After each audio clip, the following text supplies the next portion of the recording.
Municipal Vice Mayor, Presiding Officer.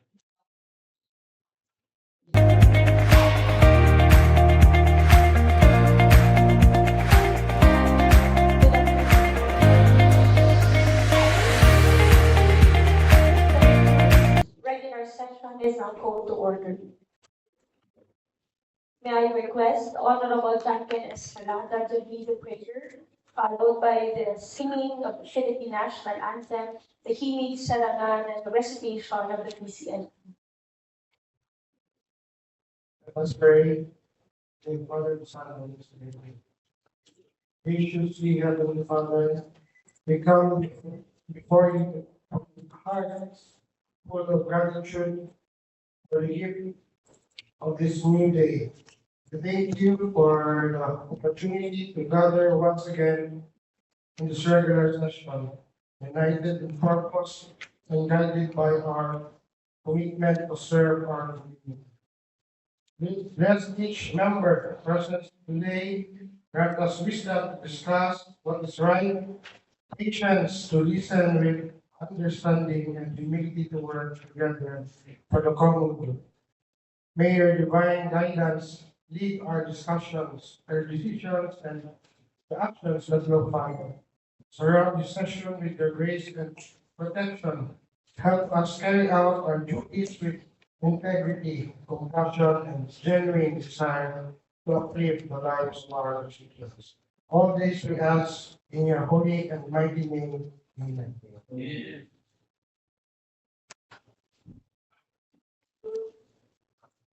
Bayan ang pambansang awit ng Pilipinas. Ang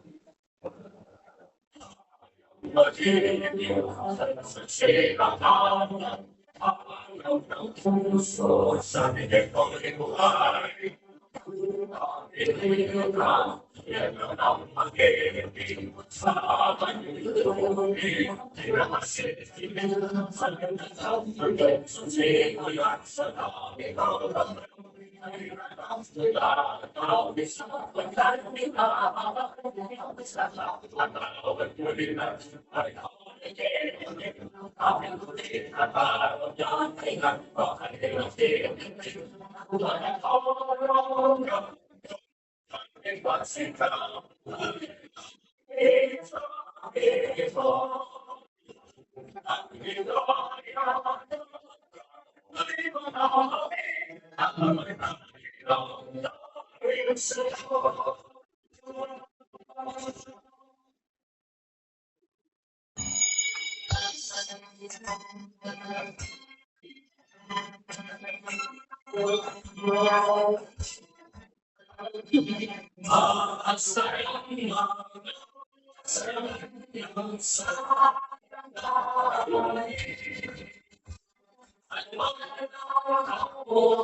My fellow councilor, please raise your right hand. Let's recite the PCL creed.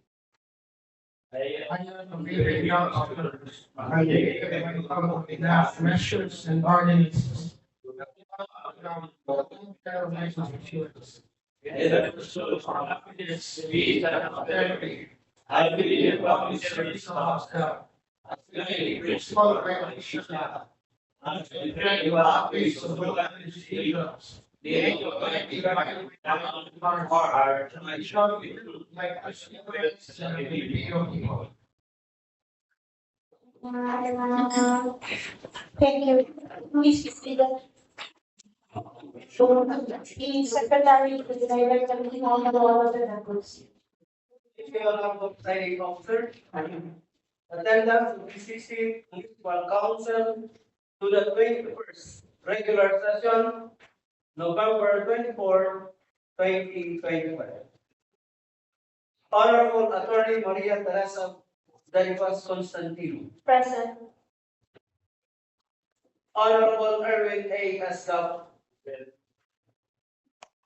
Honorable Jankin A. Escalada. Honorable Mark Anton B. Giuliani. Honorable Ernesto B. Aligalio Jr. Honorable King Cesar J. Nalus. Honorable Edalberto E. Luzon. Honorable Romel C. Ricubia. Honorable Rodrigo B. Palik. Honorable Sweetly Me B. Galan Lagerter. Honorable Jericho A. Tanduyan. Honorable Edmond G. Pangila. All members are present to our sign off. Thank you, Mr. Secretary. Considering that all members of the council are present this afternoon, quorum is established. 21st regular session is now officially open. Next item, Mr. Secretary. Next item, Honorable Presiding Officer, letter I, reading and consideration of minutes of the previous session. Number one, minutes of the 30th regular session on November 10, 2025. Honorable Asgapo is recognized. Thank you, Madam Presiding Officer. Good afternoon to everyone. The copy of the minutes of the 20th regular session are already according to its members, their laptops. And I believe, Madam Presiding Officer, that the members are already reviewed the same. For that, I therefore move to dispense the reading of the previous minute and go directly to the correction of amendments. That is a motion, Madam Presiding. Thank you. There is a motion for dispensation of the reading of the minutes of the previous session and go directly to correction if any. Duly seconded by Honorable Romel Retuya. Any objection? Hearing none, motion is carried. Kindly peruse the copies sent to you for any correction, reaction, observation.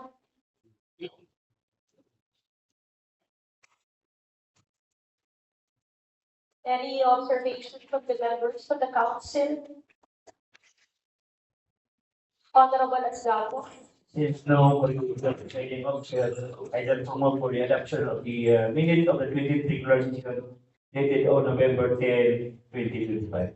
There is a motion from the distinguished councilor of Barangay Tamban to adopt the minutes of the 20th regular session dated November 10, 2025. Any second? Duly seconded by Honorable Edilberto Yuson. Any objection? Hearing none. The minutes of the 20th regular session last November 10, 2025 is hereby adopted. Thank you, Madam President. Thank you, Honorable Asgapo. Next item, Mr. Secretary. Thank you, Honorable Presiding Officer. Next item, letter J, presiding officer's time. Honorable Asgapo, do we have any councilor who would wish to avail of the privilege hour? Madam Presiding, we are still in the presiding officer's time. I'm excited to proceed with the privilege hour, sorry. But to this afternoon, I just would like to thank all of you. Just like what the message of Honorable Edmund Pangilan during the flag raising ceremony, I would like to thank all the staff, all the members of the council for the support that we have extended to our local chief executive as we gather to celebrate the Slang Festival.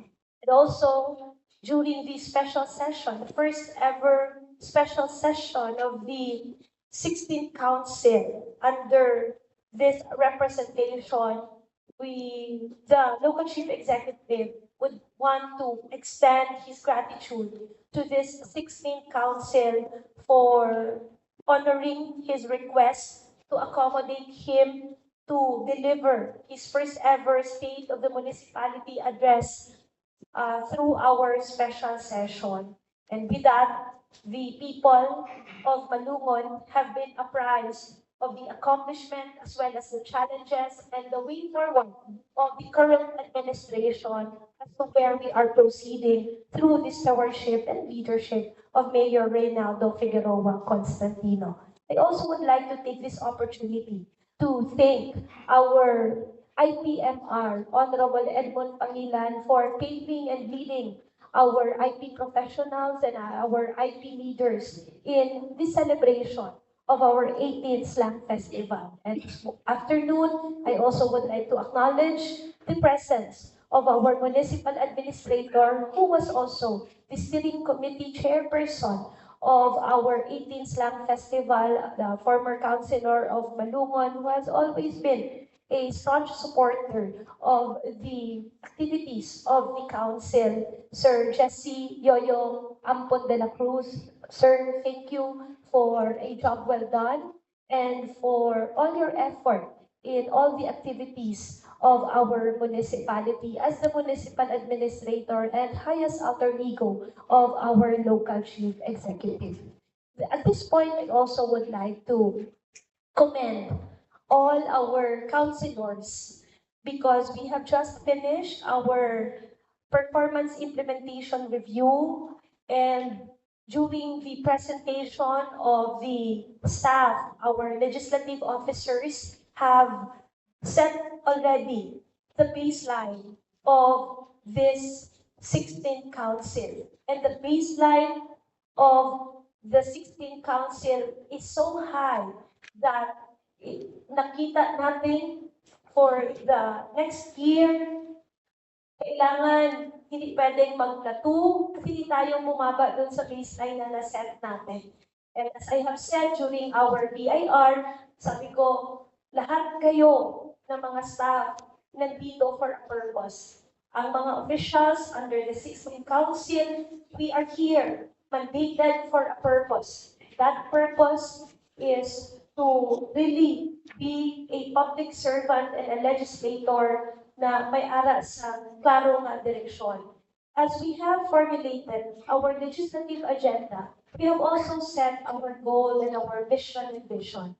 It is the goal of the Sangguniang Bayan of Malungon under the 16th Council, where our councilors should be innovative, hardworking, efficient, accountable, responsible, and dedicated legislators. And during the BIR, nakita natin lahat ng committee standings merong output, lahat ng councilors merong accomplishment. And ang mga gaps na na-identify, we are hopeful that in the coming years, mas ma-address para mas makatabang pa sa administrasyon ni Mayor Bongbong Constantino. I have already said this sa inyo during the BIR. We are not here to compete against anybody. We are not here to be compared to anybody and to be able to hear that we are better than anybody else.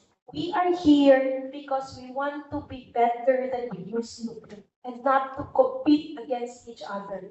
Gani, we are a team, a collegial team. And whatever accomplishment one committee has, that is an accomplishment of the entire Sangguniang Bayan. So this afternoon, as I have reviewed the agenda, meron tayong 6 na committee reports. Meron tayong 4 na second reading. Meron tayong 3 third reading. Marami pa tayong i-discuss, especially merong urgent matter na gustong pa-aksyonan si Mayor Constantino. So itong lahat na nasa agenda, these are manifestations that the Sangguniang Bayan is truly not just working, but hard-working council in history. With that, maraming salamat. Mr. Secretary, thank you also for your reactions and for your technical guidance during our BIR. Next item, please. Thank you, Honorable Presiding Officer. Next item, letter K, awarding of certificates of recognition, special citation, or awards. The chairman of the committee on rules is directed to discuss this item. If we have any awardees, proceed also to the next item if there are none. Madam Presiding Officer, there are no awards or recognition or citations to be facilitated in this. I direct to you, Madam Presiding. Thank you. Mr. Secretary, next item, please. Next item, Honorable Presiding Officer, letter L, privilege R, Honorable Jankin A. Escalada. Honorable Chairman, Ms. Canada is recognized. I am certain with that already. Madam Presiding. Honorable Asgapo.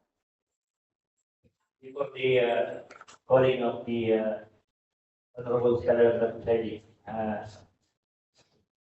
the privilege message made by Honorable Scholar be properly put into motion, Madam Presiding. That we will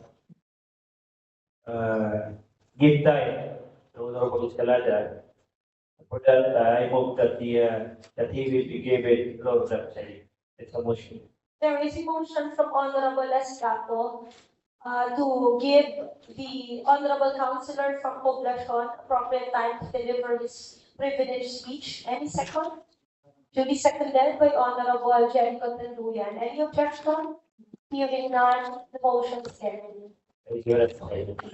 Thank you, Honorable Asgapo. Please proceed Honorable John Ken Escalada. To my colleagues of the Municipal Council, headed by our Honorable Vice Mayor Attorney Maria Teresa D. Constantino, to the Secretariat, and to all the legislative staffs, and also to our Municipal Administrator, Sir Leslie de la Cruz, to all the visitors and to all present here today, good afternoon. Naay panuntiyon, the only and possible journey is the one we never begin. Ang tumong sa akong recorded speech is to give gratitude sa tanan na nag-initiate sa atong recently lakad sa province of Camiguin. As a new member of this council, nabagsagan ko na I am blessed sa mga opportunity and privilege na akong nakakamtaman kaupod ng 16th Municipal Council, hanggang sa Sangguniang staff and employees. Sa aton recent travel sa Camiguin, sa aton paghiwat sa performance and implementation review sa aton opisina, damo ka napunan kag na-eksperyensahan. Ang pagkahinam sa aton lakad, may mga staff na natulaw, ginapulbaan, prepare sa ilang mga report, kag mga pamangkot kung ano kagwapo, kag kung ano ang makita ta sa lugar na aton pagkantuan sa Camiguin. Sa kulang-kulang 14 ka oras na biyahe by land and by sea, dito ko na batsagan na despite of our uniqueness and differences, may arak camaraderie, respect, love at support ang kada isa. Kung sa diin nakita ka ang aton pagbinibigay, hulaganay, mga shared stories along the way, at mga tinub-anay na kadlaw, genuine smile and laughter from the heart. It is good way knowing more ang aton mga kaupod sa trabaho. During the PIR, dito nato nakita ang mga functions ng kada isa sa bawat opisina. Nakita nato kung gaano kagaling ang kada isa sa aton magdura. I would like to commend all the reporters during PIR. Lahat kayo matatabang at magagaling. Naabot tayo nakita na may potensyal na wala nato din-expect. With that, continue to make your faith larger than your fears and your dreams bigger than your doubts. And to the panelists, thank you for bridging the gaps. In your criticism, question, and comments, you're not considered a fault finder. Instead, you serve as a guide to make ways to do more and better. Kining tanan naging posible tungod sa liderato sa atong kasamtangang Vice Mayor Honorable Attorney Maria Teresa D. Constantino. Salamat sa kanunayan.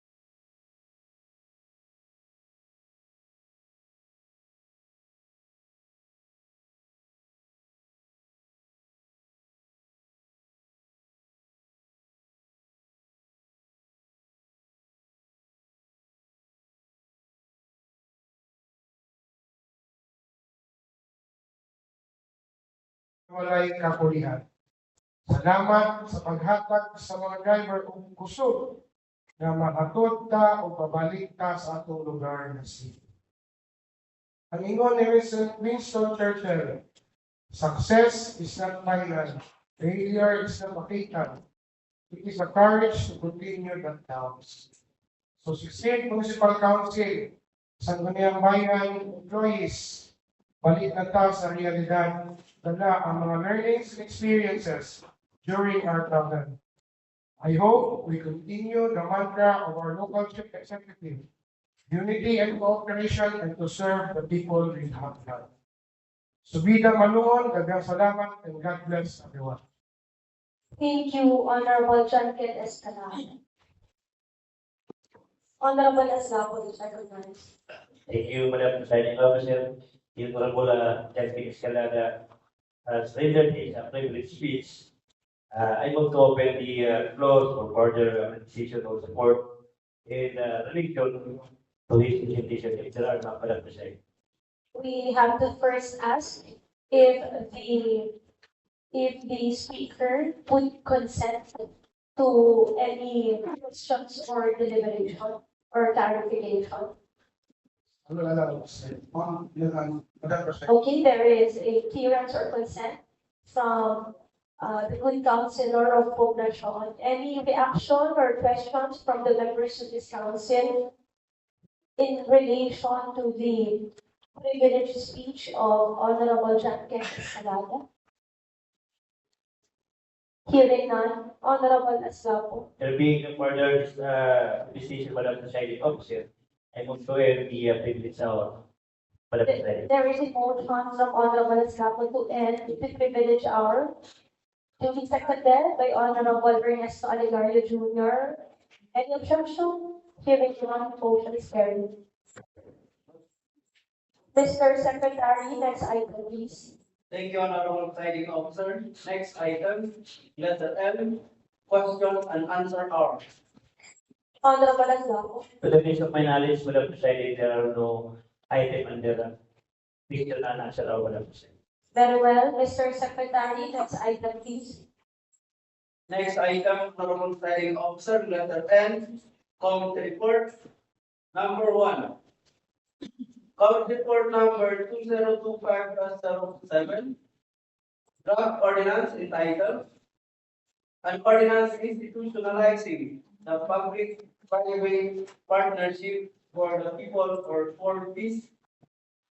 I mean, P4, Code of the Municipality of Malungon, Sarangani Province, providing policies and procedures for its implementation and for other purposes, authored by the Honorable Herman A. Ascapo, Honorable Mark Henson Villarreal, and Honorable Ilma D. Pangilinan.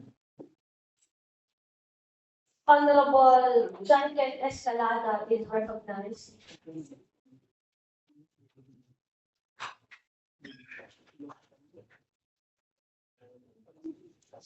Good afternoon once again, Dr. Presiding Officer, and to my colleagues of City Council. Committee report number CRE-2025-07. Date November 24, 2025. Subject: draft ordinance entitled an ordinance institutionalizing the public-private partnership for the people, P4, Code of the Municipality of Malungon, Sarangani Province, providing policies and procedure for its implementation and for other purposes, authored by Honorable Erwin A. Ascapo, Honorable Mark Henson B. Villarreal, and Honorable Edmond D. Mangilan. If you may, Madam Chair, I would like to direct you to the action taken. Please proceed. After thorough study and scrutiny by the committee, it was found that number 1, Republic Act number 7160, otherwise known as the Local Government Code of 1991, empowers local government units to promote the general welfare of their constituents and to enter into joint venture and cooperative arrangements with the private sector and other institutions. Number 2, Republic Act number 6957, as amended by Republic Act number 7718, or the Build, Operate, Transfer BOT law, provides the framework for public-private partnership projects, which local government units may adopt to accelerate infrastructure and service delivery. The committee observes that the P4 code introduces a well-defined mechanism for implementing local public-private partnership. Through its framework, the municipality ensures that every proposed project is subject to thorough assessment in terms of technical feasibility, financial viability, and social impact. It also delineates the responsibilities of concerned offices, promoting coordination and accountability in all stages of project execution. Ultimately, this institutional setup enables the LGU to advance sustainable development while preserving transparency and public confidence. Number four, the committee emphasizes that the P4 code encourages greater participation from the private sector by providing clear rules and incentives for partnership.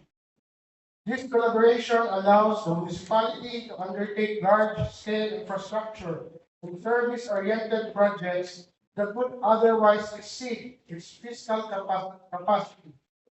Moreover, it opens avenues for employment, business expansion, and technological advancement within the locality.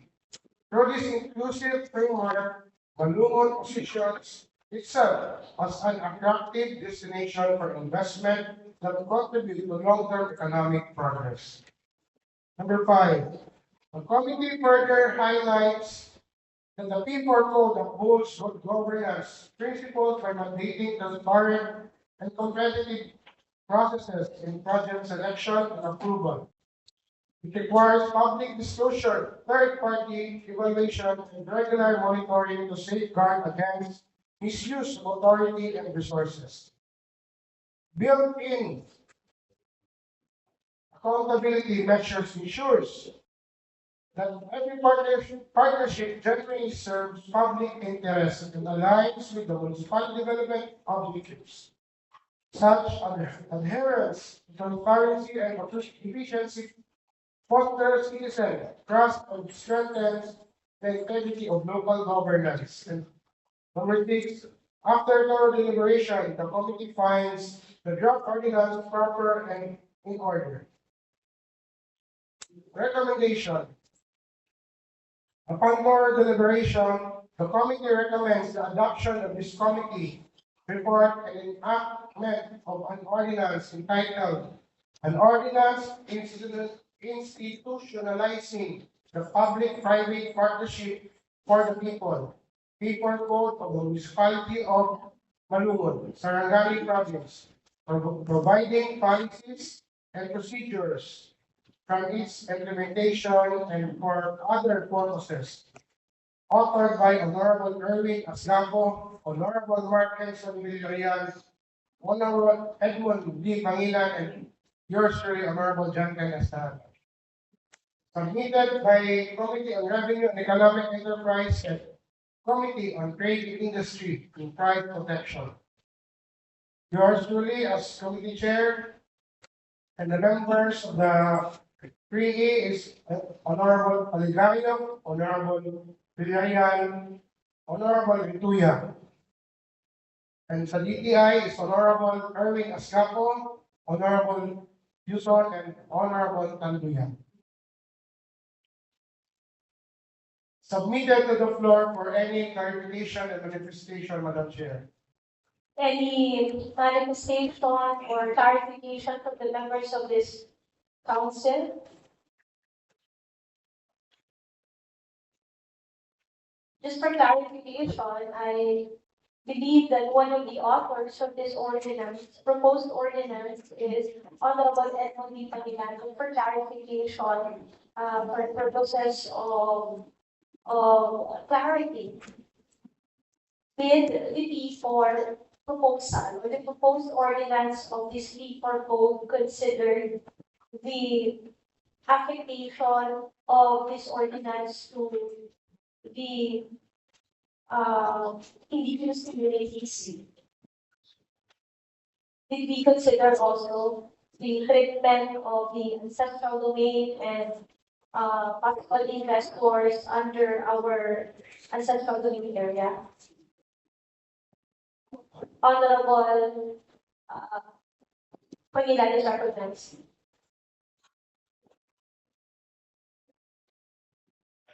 Thank you, Madam Chair, and good afternoon to everyone.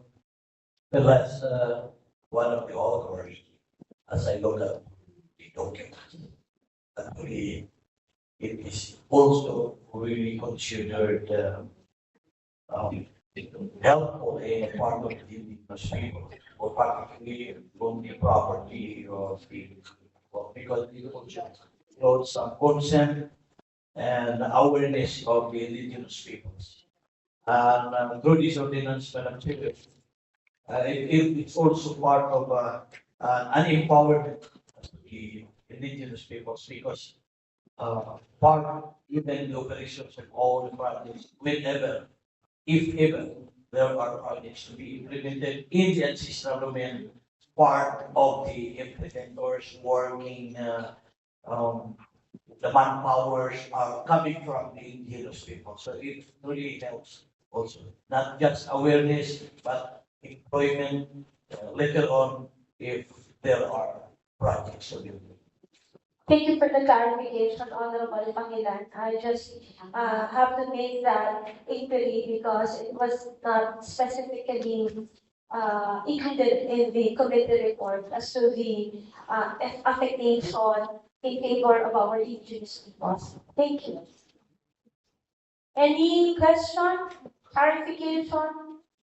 Hearing none, what is the pleasure of the sponsoring committee? Madam Presiding Officer, I move for the adoption of Committee Report CRDE-2025-07. There is a motion for adoption of this ordinance entitled an ordinance institutionalizing the public-private partnership for the people or P4 Code of the Municipality of Malungon, Sarangani Province, providing policies and procedures for its implementation and for other purposes. Any objection? Hearing none, the motion is granted. The committee report is hereby adopted. Thank you, Madam Presiding Officer. Thank you, everyone. Thank you, Honorable Judge Escalante. Next item, Mr. Secretary. Thank you, Honorable Presiding Officer. Next item, number 2, under letter N, Committee Report. Committee Report number 2025-02, Barangay Ordinance number 7, Series of 2025, Barangay Malandag, entitled An Ordinance Institutionalizing the Barangay Junior Officials Alumni Association or BGOAA of Barangay Malandag, Malungon, Sarangani, defining its objective, functions, and relationship with the barangay government and for other purposes. Honorable Jericho Tandungan is recognized. Thank you, Madam Chair. Good afternoon to the members of the council, to the staff of 16th Bayan, and to our visitor, to our municipal administrator, Sir Jesse Duel de la Cruz. Submitted to the floor the committee report number CYST dash 2025-02, subject of which is the Barangay Ordinance number 005, series of 2025 of Barangay Malandag, titled An Ordinance Institutionalizing Barangay Junior Officials Alumni Association of Barangay Malandag, Malungon, Sarangani Province, defining its objectives, functions, and relationship with the barangay government and for other purposes. Madam Chair, if I may, I would like to go to the action taken. Please proceed to the action taken. The committee carefully conducted a comprehensive review, evaluation, and discussion of the submitted barangay ordinance and hereby reports the following findings. Number one, the ordinance is consistent with the mandates of Republic Act number 2160, particularly youth empowerment, capacity building, and participatory governance. Number two, the ordinance clearly and comprehensively outlines its objectives, functions, organizational structure, duties, and collaborative mechanisms with the barangay government, thereby making it feasible, implementable, and administratively sound. Number three, the creation of the Barangay Junior Officials Alumni Association establishes a sustainable leadership and volunteer support system for youth development programs, ensuring continuity beyond the term-based tenure of the Sangguniang Kabataan. Number four, upon verification of the final legislative text, it was noted that there is no section 13 in the action and final provision of the ordinance. The sequence reflects section 11, 12, and thereafter directly proceeds to section 14 or the effective activity clause. Number five, this observation is being formally reported for legislative transparency, proper record documentation, and for consideration of the Barangay Council to review, correct, or answer the missing Section 13, if deemed necessary, to ensure clarity, completeness, and proper numerical sequencing of its provisions. And number 6, the committee finds that Barangay Ordinance Number 5005, Series of 2025 of Barangay Malandag is valid, appropriate, and consistent with applicable legislative standards, and that the authority to implement and enforce the same is duly vested in the barangay local government unit concerned. Recommendation: in view of the foregoing, the committee respectfully recommends the adoption and approval of this committee report, and further recommends that a formal review communication containing the above cited observations and findings be transmitted to the concerned barangay council for their information, notation, and appropriate legislative action. Respectfully submitted by the Committee on Youth and Sports Development, chaired by his representation, Honorable Mark Nelson Villarreal as the Vice Chair, Honorable Jante Escalada, Member, Honorable Sidney May Lagarder, Member, and the Honorable Ken Cesar Reynalios as Member. Madam Chair, submitted to the floor for any manifestation, action, and observations. Thank you, Honorable Tanduyan. Any observation or reaction or clarification from the members of this Honorable Council? Honorable Nadia is recognized. Observation. Just an observation, Go Madam, ahead. of the members of the members of the committee. States there that the Honorable Gentile Escalada is the author. I believe. Is that typographical errors? Yes, Madam Chair, the third author is the significant transfer. Thank you for the observation, Honorable Nadia. The sponsoring committee is mandated to correct the typographical error. Any other observation? Hearing none, what is the pleasure of the sponsoring chair? Madam Chair, I move for the adoption of the committee report number CYST-2025-02. There is a motion from Honorable Tanduyan to adopt the committee report. Any objection? Hearing none, the motion is carried. The committee report is hereby adopted. Thank you, Honorable Tanduyan. The secretary is directed to transmit a copy of this report to the concerned barangay council. Please proceed to the next item. Next item, number 3, under letter N, committee report number 2025-03, Barangay Ordinance number 006, series of 2025, Barangay Malandag entitled, an ordinance institutionalizing the Barangay Youth Development Council or BYDC of Barangay Malandag, Malungon, Sarangani Province, defining its structure, powers, functions, and accreditation process, funding, and for other purposes. Please proceed, Honorable Tanduyan. Thank you, Madam Chair. Presenting to the floor the committee report number CYST-2025-03. Subject is the Barangay Ordinance number 006, series of 2025 of Barangay Malandag entitled an ordinance institutionalizing Barangay Youth Development Council of Barangay Malandag, Malungon, Sarangani Province, defining its structure, powers, functions, accreditation process, funding, and for other purposes. I would like to proceed to the action taken, Madam Chair. Continue to the action taken. The committee carefully conducted a comprehensive review, evaluation, and discussion of the submitted barangay ordinance and verbal reports following findings.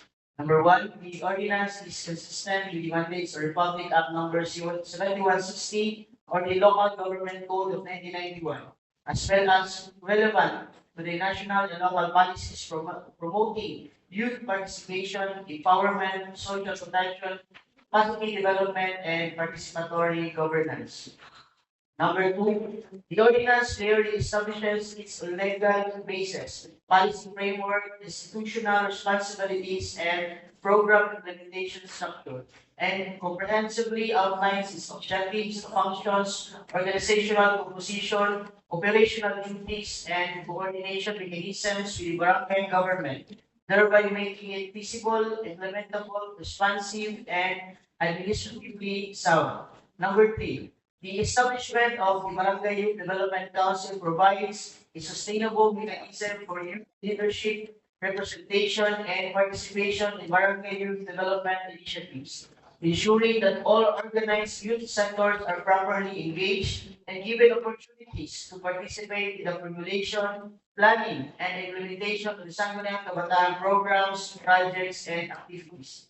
Number four, upon verification of the final legislative document submitted, it was duly noted that section 10 and 13 are missing in the sequencing of the provisions under the action and final process of the ordinance.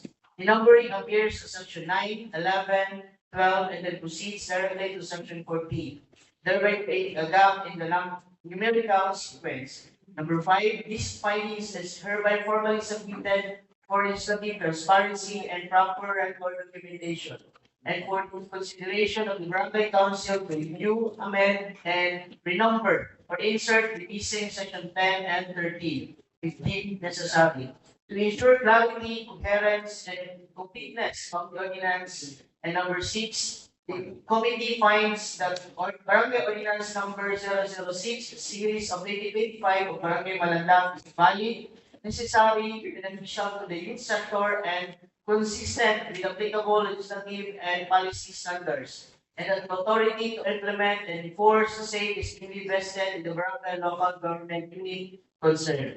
Recommendation. In view of the foregoing, the committee respectfully recommends the adoption and approval of this committee report, and further recommends that a formal review communication reflecting the findings stated earlier be transmitted to the concerned barangay council for information, notation, and appropriate legislative actions. Submitted again by the Committee of Youth and Sports Development. Thank you, Honorable Tanduyan. Any observation or clarification or manifestation from the members of this Honorable Council?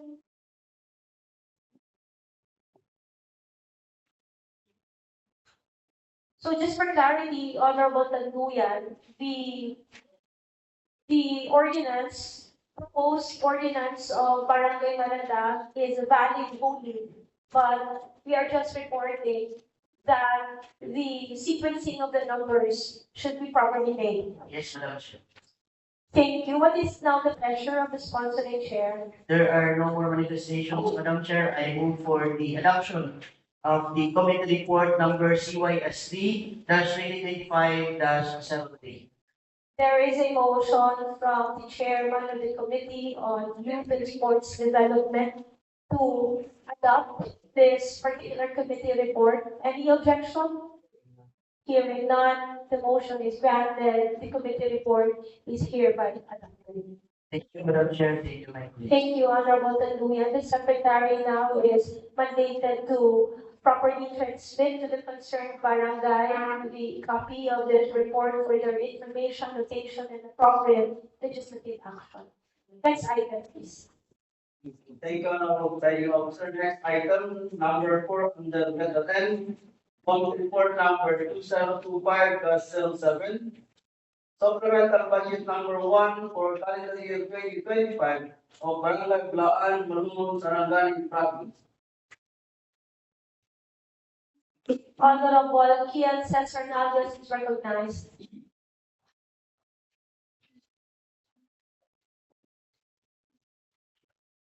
Thank you, Madam Chair. Good afternoon, TV members, please, Assistant Municipal Council. And to our municipal administrators, Sir J.C. De La Cruz, and to all the staff, the Sangguniang Bayan. There with me is a committee report. The the Committee on Appropriation and Ways and Means, Committee Report number CAWN-2025-07, subject of which is the supplemental budget number 1 for the calendar year 2025 of Barangay Daan, Malungon, Sarangani Province. If I may, Madam Chair, I will go directly to the action taken, Madam Go Chair. ahead. After thorough study and scrutiny by the committee, it was found that number 1, pursuant to the provisions of the local government code of 1991, specifically sections 329 to 334 thereof, barangays are vested with the authority to formulate their annual budget, administer and manage their financial resources, and utilize the same in accordance with the prescribed guidelines on financial procedures, subject to the limitations and requirements set forth by the law. Number 2, the supplemental budget number 1 for calendar year 2025 of Barangay Daan, Malungon, Sarangani Province was duly approved by its Barangay Council through Appropriation Ordinance number 001 during their 16th regular session held on August 16, 2025. Number 3, the source for the supplemental budget number 1 is derived from savings, personal services, honorarium of Honorable Sweetly May Galang Legender, Punong Barangay, from August to December 2025, as declared by Barangay Resolutions number 19, series of 2025 of Barangay Council of Daan. Number 4, the 70,000 pesos shall be appropriated for the year-end bonus for the barangay officials and functionaries. And number 5, the committee finds supplemental budget number 1 for calendar year 2025 of Barangay Bayan Malungon, Sarangani Province to be proper and in order and substantially compliant with the requirements of law, and hereby declares the same operative in its entirety. The committee further emphasizes that the implementing PLGU shall ensure strict compliance with all applicable laws. And for recommendation, after a careful deliberation, the committee recommends the adoption of this committee report and the passage of a resolution entitled Resolution Declaring Appropriation Ordinance number 001 series of 2025, otherwise known as the Supplemental Budget number 1 for calendar year 2025 of Barangay Daan, Malungon, Sarangani Province, operative in its entirety. Sponsored by the Committee on Appropriation, Ways and Means, which the chairman, Sir Strolly, and the vice chairman, Honorable Martinson Villarreal, and the members, Honorable Erwin Asgapo, Honorable Engineer Rodrigo Palik Jr., and Honorable Dato Edmond Pangitan. Meeting to the floor, Madam Chair, for any comments, suggestions, and manifestation. Thank you, Honorable Nalios. Any comment or manifestation or observation? Members of the City Council?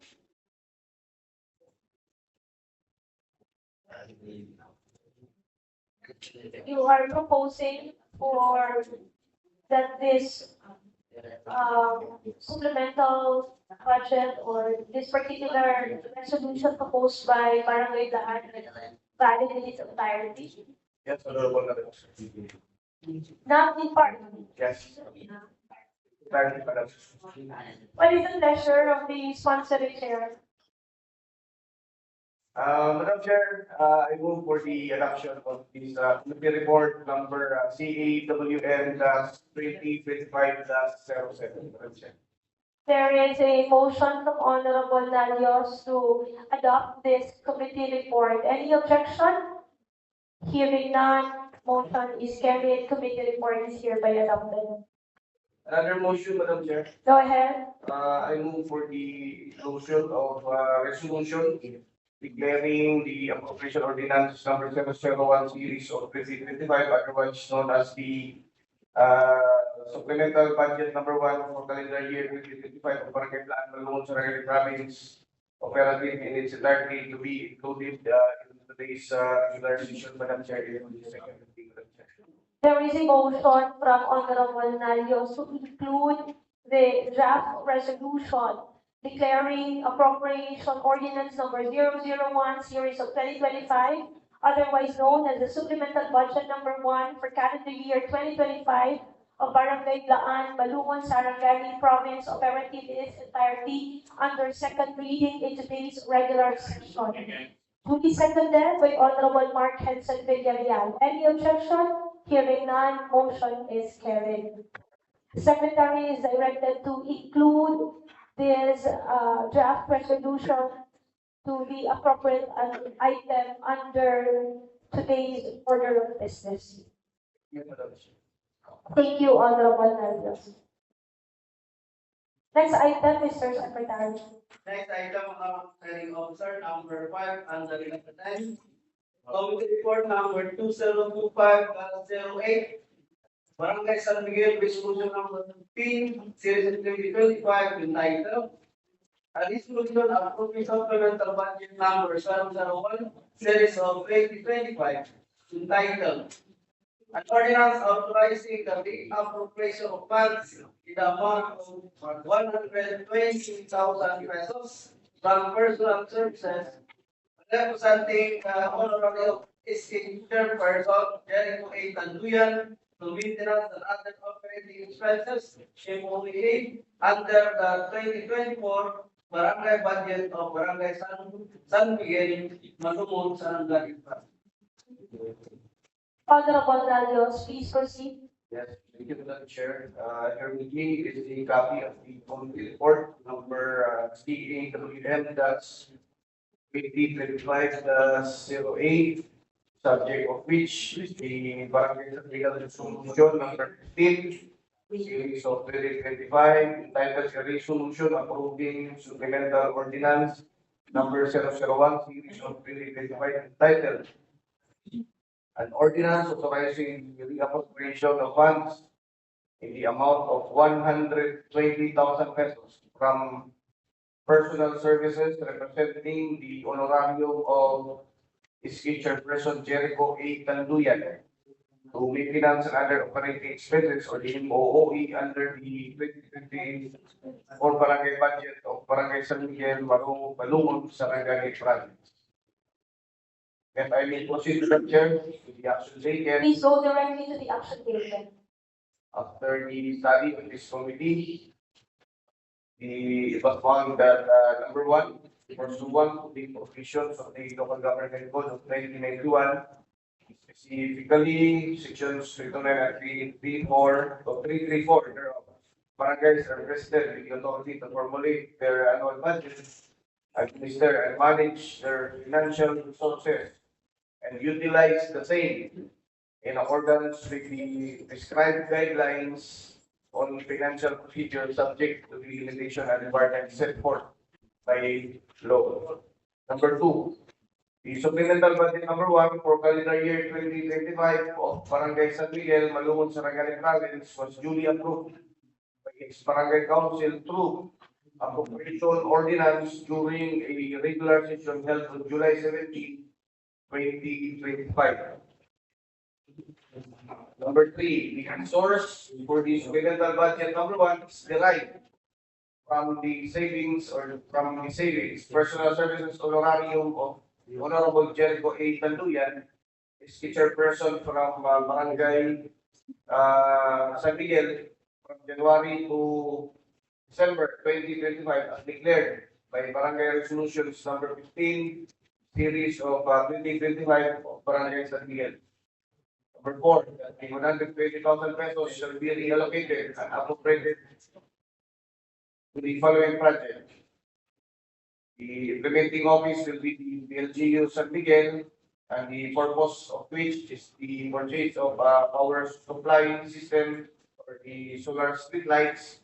This amounts to 120,000 pesos. Number 5, The committee finds supplemental budget number 1 for calendar year 2025 of Barangay San Miguel, Malungon, Sarangani Province to be proper and in order and substantially compliant with the requirements of law and hereby declares the same operative in its entirety.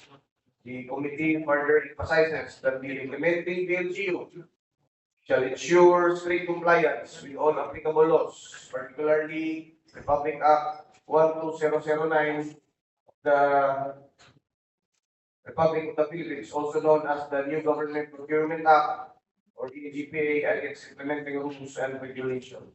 So the recommendation of the committee, committee recommends the adoption of this committee report and the passage of a resolution entitled Resolution Declaring Appropriation Ordinance Series of 2025, otherwise known as the Supplemental Budget number 1 for calendar year 2025 of Barangay San Miguel, Malungon, Sarangani Province, operative in its entirety, sponsored by the Committee on Appropriation and Ways and Means.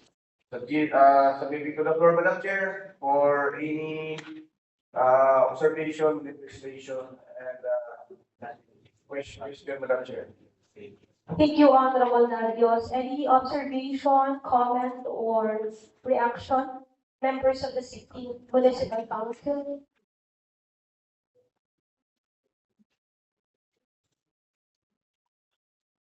Hearing none, what is the pleasure of the sponsoring committee?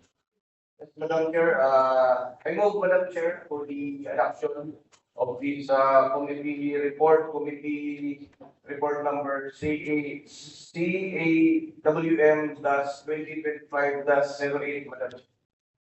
There is a motion from Honorable Narios to adopt this committee report and the passage of a resolution entitled Resolution Declaring Appropriation Ordinance Series of 2025, otherwise known as the Supplemental Budget number 1 for calendar year 2025 of Barangay San Miguel, Malungon, Sarangani Province operative in its entirety. Any objection?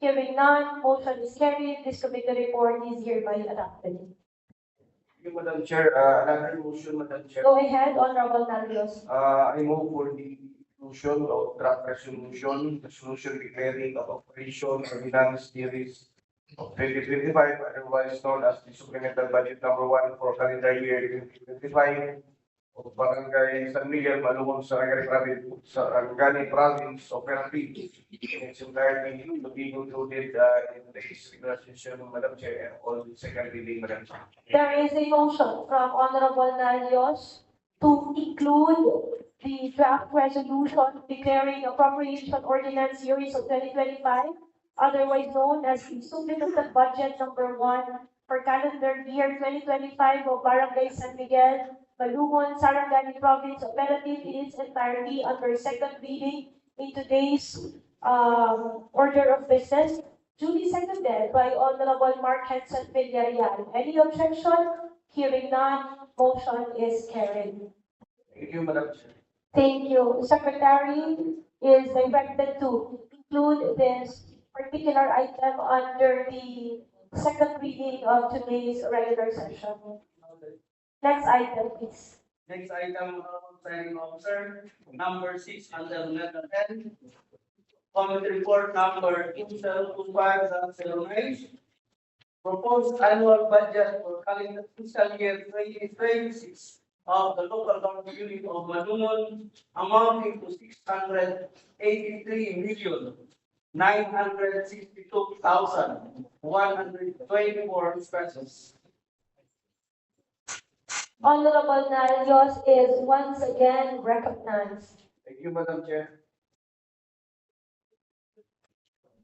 Here will be a copy, Madam Chair, of the committee report number CAWM-2025-09 of the Committee on Appropriation, Ways and Means, which the proposed annual budget for fiscal year 2026 of the local government unit of Malungon amounting to 683,962,124 pesos.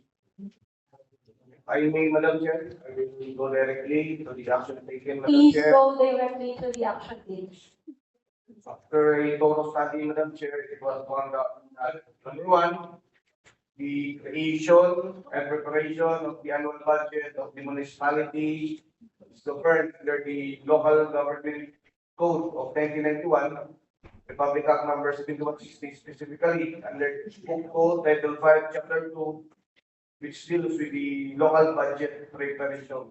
Number two, sections 318 to 320 of Republic Act 7160, otherwise known as the Local Government Code of 1991, states that upon receipt of the statements of income and expenditures from the treasurer, the budget proposals of the heads of departments of offices, and the estimates of income and budgetary ceilings from the local finance committee, the local chief executive shall prepare an executive budget for the ensuing fiscal year on or before the end of the current fiscal year.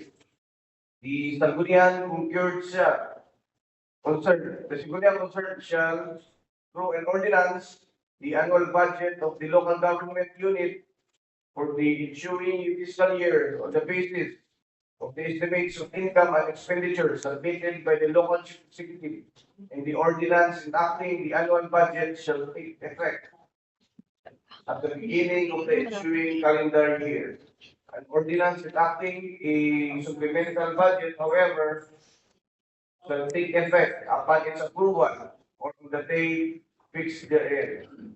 The responsibility of the execution of the annual and supplemental budgets and the accountability therefore shall be vested primarily in the local executive concerned.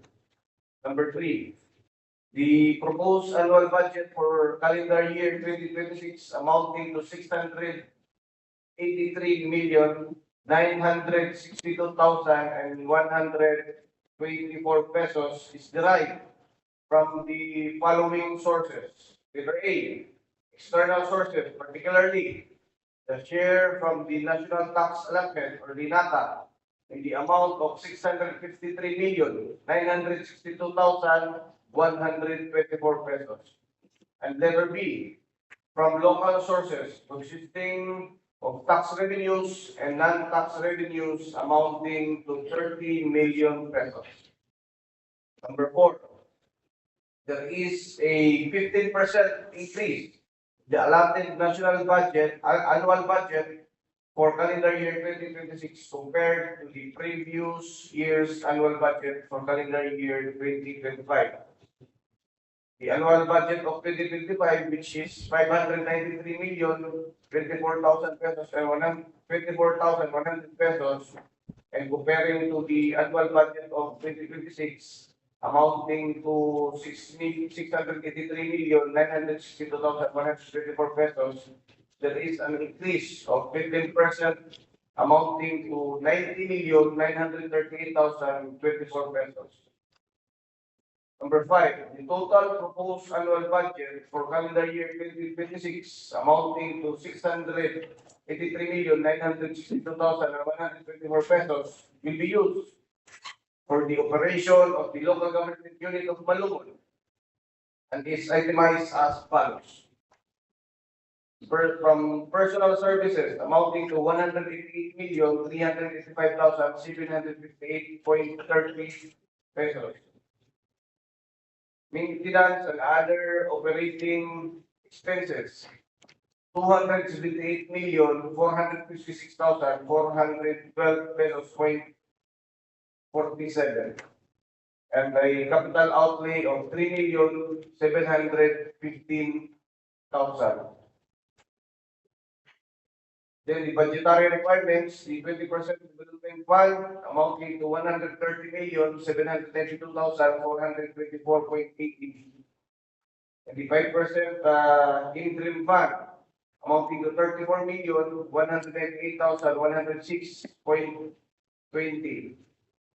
And the 5% gender and development fund amounting to 34,198,106.20. There is a discretionary fund, 27,073 pesos point 55 centavos. Then the financial assistance to the barangays amounting to 510,000 pesos. The senior citizen and differently abled person amounting to 6,839,621 pesos point 24 centavos. Then the local council for the protection of children amounting to 6,839,621 pesos point 24 centavos. This totals to 683,962,124 pesos. Number six, the integral part of the annual budget for calendar year 2026 are the plans, programs, projects, and activities for the following budgetary requirements: 20% development fund, 5% calamity fund, 5% general development fund, discretionary fund, financial assistance to barangays, senior citizens, and differently abled persons, and the local council for the protection of children. And number seven, the proposed annual budget for calendar year 2026 is a proper order and necessary for the operation of the local government unit of Malungon. The recommendation, Madam Chair, after the deliberation, the committee recommends the adoption of this committee report and the appropriation ordinance be enacted, Madam Chair, entitled an ordinance approving the annual budget of the municipality of Malungon, Sarangani Province for calendar year 2026 and its integral part amounting to 683,962,142 pesos and providing guidelines for its implementation. Sponsored by the Committee on Appropriation Ways and Means, yours truly as the chairman, Honorable Martin Villarreal as the vice chairman, and the members, Honorable Erwin A. Azzaco, Honorable Rodrigo Balik Jr., and Honorable Dato Edmondi Pagila. Madam Chair, submitting to the floor for any comments, suggestions, and manifestations, Madam Chair. Thank you, Honorable Narios. Any clarification or questions or reaction from the members of this council? May I know from the sponsoring chair or the sponsoring committee, how much is the percentage rate that we have under our PS or the personal services? From the limitation of 45%, Madam Chair, the limit comes with a 37%, Madam Chair. Very well. The competition, as to the competition, Madam Chair. So, hindi natin sinagad yung limit na 45%. Yes, Madam Chair. So the budget was computed from the next preceding year, which amounts to 510,394,776.17. And as to the computation, we only have 229,677,649.28. So we have a 37%, Madam Chair. Thank you for the clarification, Honorable Narias. Any other clarification from the members of this Honorable Council? Hearing none, what is the pleasure of the sponsoring committee? Madam Chair, I move for the adoption of the committee report number CAWM-2025-09, Madam Chair. There is a motion from the chairman of the Committee on Appropriation and Ways and Means to adopt the committee report. Any objection? Hearing none, motion is carried. This committee report is hereby adopted. Thank you, Madam Chair. Thank you, Honorable Nandos. Next item, Mr. Secretary. Thank you, Honorable Presiding Officer. Next item, letter O, calendar of business. 0.1, urgent matters. Number 1, certified urgent request for a resolution authorizing the local government unit of Malungon relative to financial assistance in the amount of 50 million pesos for construction of the municipal health center. Honorable Arsapo is recognized. Thank you, presiding officer. In my position is the chair of the Mayor Honorable Ronaldo Constantino. By me, I would read for the presiding. The Honorable members of the Sangguniang Bayan, through Attorney Maria Constantino Municipal Vice Mayor.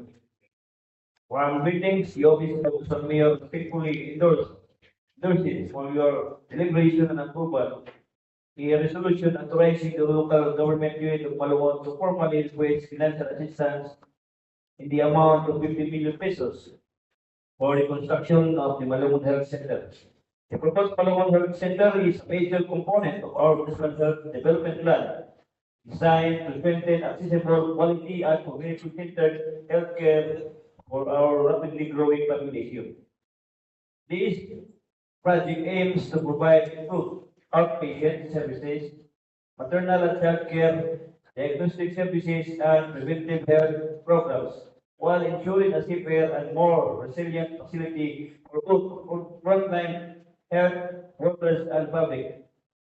In support of this initiative, we seek the passage of the Sangguniang Bayan resolution endorsing and authorizing the LGU to access available additional government funding windows or other external sources, and affirming the LGU's commitment to comply with all requirements, documentation, and coordination necessary for the project's implementation. Further, we request that this matter be taken up as certified urgent during the November 24, 2025 regular session. Truly yours, Ronaldo Constantino, Municipal Mayor. In connection with this matter, Madam Presiding Officer, and to provide the body with the necessary technical information and clarification on the proposal, I therefore move for the suspension of the House rules to accommodate our resource person from the office of the Municipal Mayor, the person of Sir P.C. de la Cruz, our municipal administrator. That is a motion, Madam Presiding. Thank you, Honorable Arsapo. There is a motion from the distinguished councilor of Tampan to suspend the House rules, duly seconded by Honorable Villarreal and Honorable Romero Betuya. Any objection? Hearing none, motion is carried. Thank you, Madam Presiding. Our municipal administrator to approach the rostrum and shed light on the urgent matter requested to be acted upon by the Sangguniang through the request of Mayor Ronaldo Constantino. Sir Jesse Yoyong de la Cruz, welcome to the Sangguniang Bayan of Malungon. Thank you, the presiding officers, the member of the Togo study. I am here with the letter of the University of State, as read by the very able councilor of Agwan, requesting the Sangguniang Bayan resolution for the proposed construction of a municipal health center in the amount of 15 million. But the presiding officer, his request is addressed to Honorable Senator Alan Cayetano of the County of the presiding officer, and was not cited in the letter sent to the Sangguniang Bayan. I hope that understanding will be handled in care to the presiding officer and member of the Sangguniang Bayan, but the intention of the local civic security for the presiding officer is very noble. Thank you, Sir De La Cruz. Again, the request of the local chief executive is an SP resolution asking or authorizing the local chief executive, the Honorable Reynaldo Figueroa Constantino, to formally request financial assistance in the office of Senator Alan Peter Cayetano for the construction of Malungon Health Center, as discussed or stated recently by the representative of the local chief executive. Any questions or clarification to the resource person? Honorable Sydney May Galang Lagarder is recognized. Good afternoon, Madam Chair. Good afternoon, Sir Jesse. Madam Chair, for the purpose of verification of this representation, may we know if saan ka natin itatayo if ever mag-grant 50 million pesos so on the health side. Question is valid. Thank you for the clarification. The resource person is directed to answer. Madam Presiding Officer, design as the proposed site is beside the office of the senior citizen going to the exit, passing by the local disaster office, beside the office of the senior citizen. If you will look up there, there is a portion of the area na pinatampakan ng Permanente, and that will be the proposed site for the 50 million municipal health center na Presiding Officer. Thank you for a very clear answer, Sir De La Cruz. Any other question or clarification? Honorable Pangilan is recognized. Thank you, Madam Chair. And I think nothing debate to us because this is a very brave initiative and the construction of Malungon Health Center and 50 million is a huge amount. For that, Madam Chair, I would like to manifest or record my support for the passage of a resolution authorizing the council executive for this center. Thank you for the manifestation of support, Honorable Pangilan. Any other manifestation? Honorable Aligario is recognized.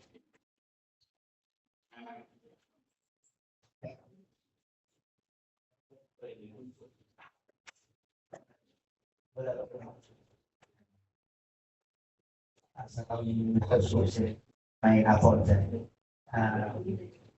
I pitch for this initiative honorable mayor for our guilty for health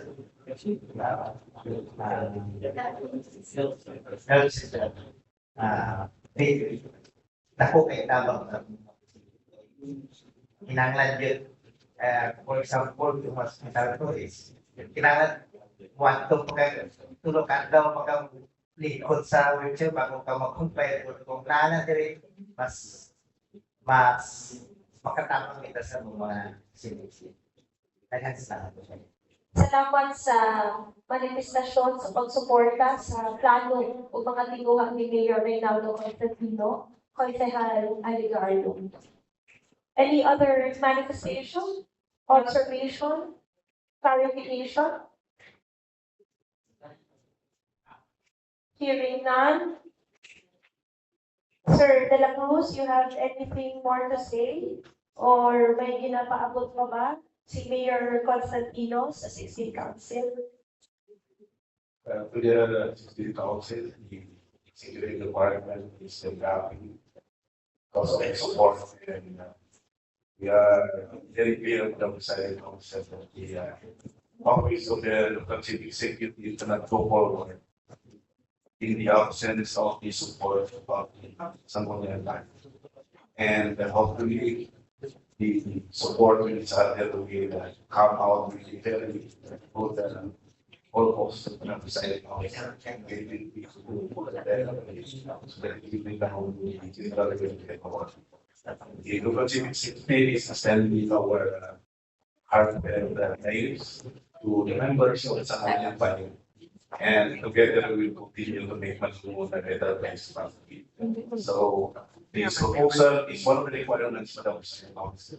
The other requirements, the letter of intent, the UW of the proposal was already sent to the office concerned, and the last requirements of the Presiding Officer is the resolution authorizing the local city executive for to enter into the asking support for the said project amounting to 50 million percent. Once again, thank you so much and have a nice day. The house meeting is not very long. Thank you. Sir Jesse De La Cruz for giving enlightenment to the members of this council. Rest assured that the 16th Sangguniang Bayan ng Malungon will continue to provide policy support for the administration of Major Reynaldo Figueroa Constantino. It is the pleasure of the chairman of the Committee on Rules. I move for 2 minutes, Mr. President. Recess for 2 minutes.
Thank you, Madam Presiding Officer. I'm also restoring the order, Madam Presiding Officer.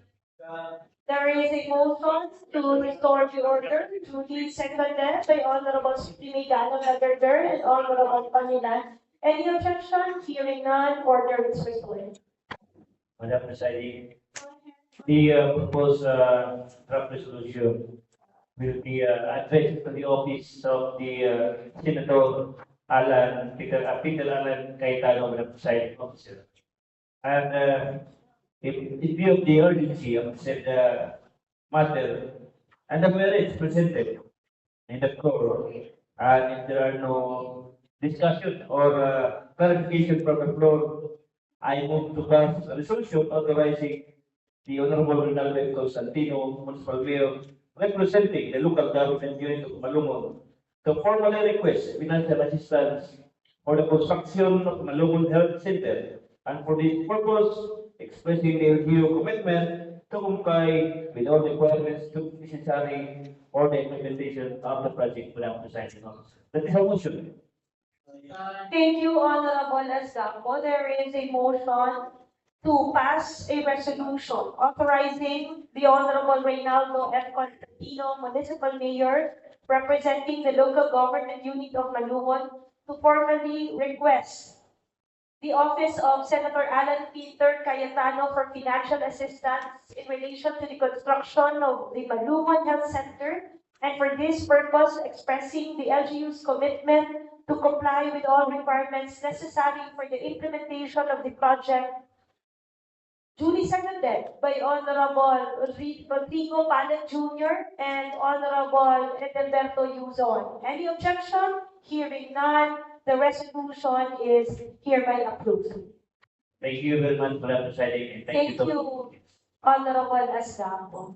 Mr. Secretary, next item, please. Thank you, Honorable Presiding Officer. Next item, letter 4.2, unfinished business.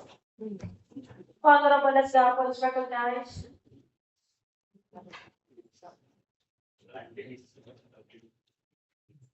Do you have any unfinished business? Floor Leader Escampo. Madam Presiding Officer, under the unfinished business, we have no item, Madam Presiding. Next item, Mr. Secretary. Next item, Honorable Presiding Officer, letter 0.3, business of the day. 0.3.8, first reading. Number 1, draft ordinance entitled an ordinance mandating the conduct of semestral barangay kalipunan ng Kabataan Assembly in all barangays of the Municipality of Malungon, Sarangani Province, and providing guidelines therefore, authored by the Honorable Jericho A. Sangguniang. This item is referred to the Committee on Youth and Sports Development to be presided by Honorable Mark Henson Villarreal as the Vice Chairperson. Next item, Mr. Secretary. Next item, Honorable Presiding Officer, letter 0.3.b, second reading. Number 1, draft ordinance entitled an ordinance of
schematic layout showing the placement of CCTV cameras covering required areas as stated in section 5 and 6 of this ordinance.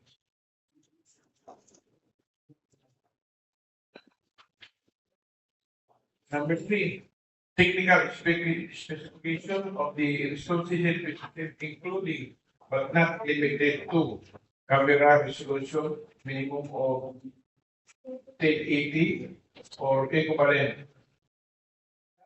Number 2 is night vision and infrared capability, and video recording system with a minimum of 30 days retention period as provided in section 3 of this ordinance. Number 4 is secure storage, DVR, bar NVR with password protection or cloud-based system. Number 4 is visible signage indicating the CCTV is in operation in compliance with data privacy requirements. The BPO shall not issue or renew business permits unless the applicant has satisfactorily complied with the above requirements. The CCTV system must remain operational at all times and subject to periodic inspection by authorized personnel from the inspection team. Section 6. Before you proceed to section 6, any reaction or clarification on section 5?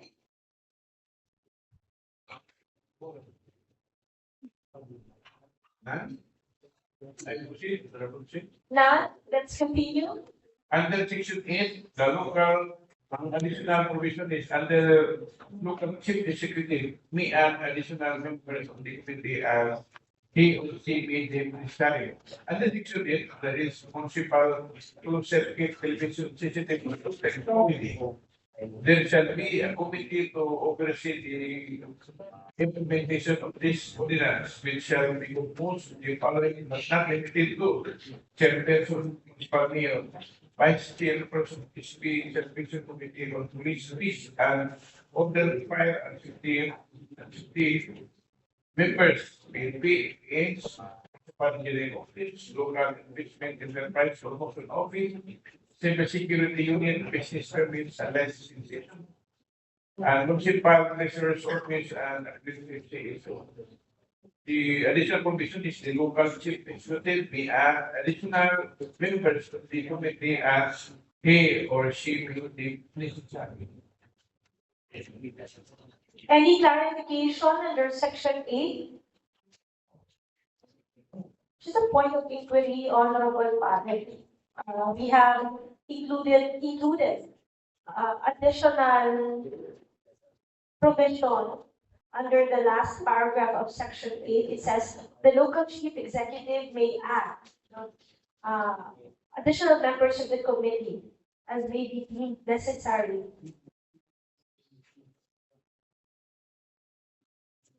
Will it not be proper to also include delete, may add, or remove some members?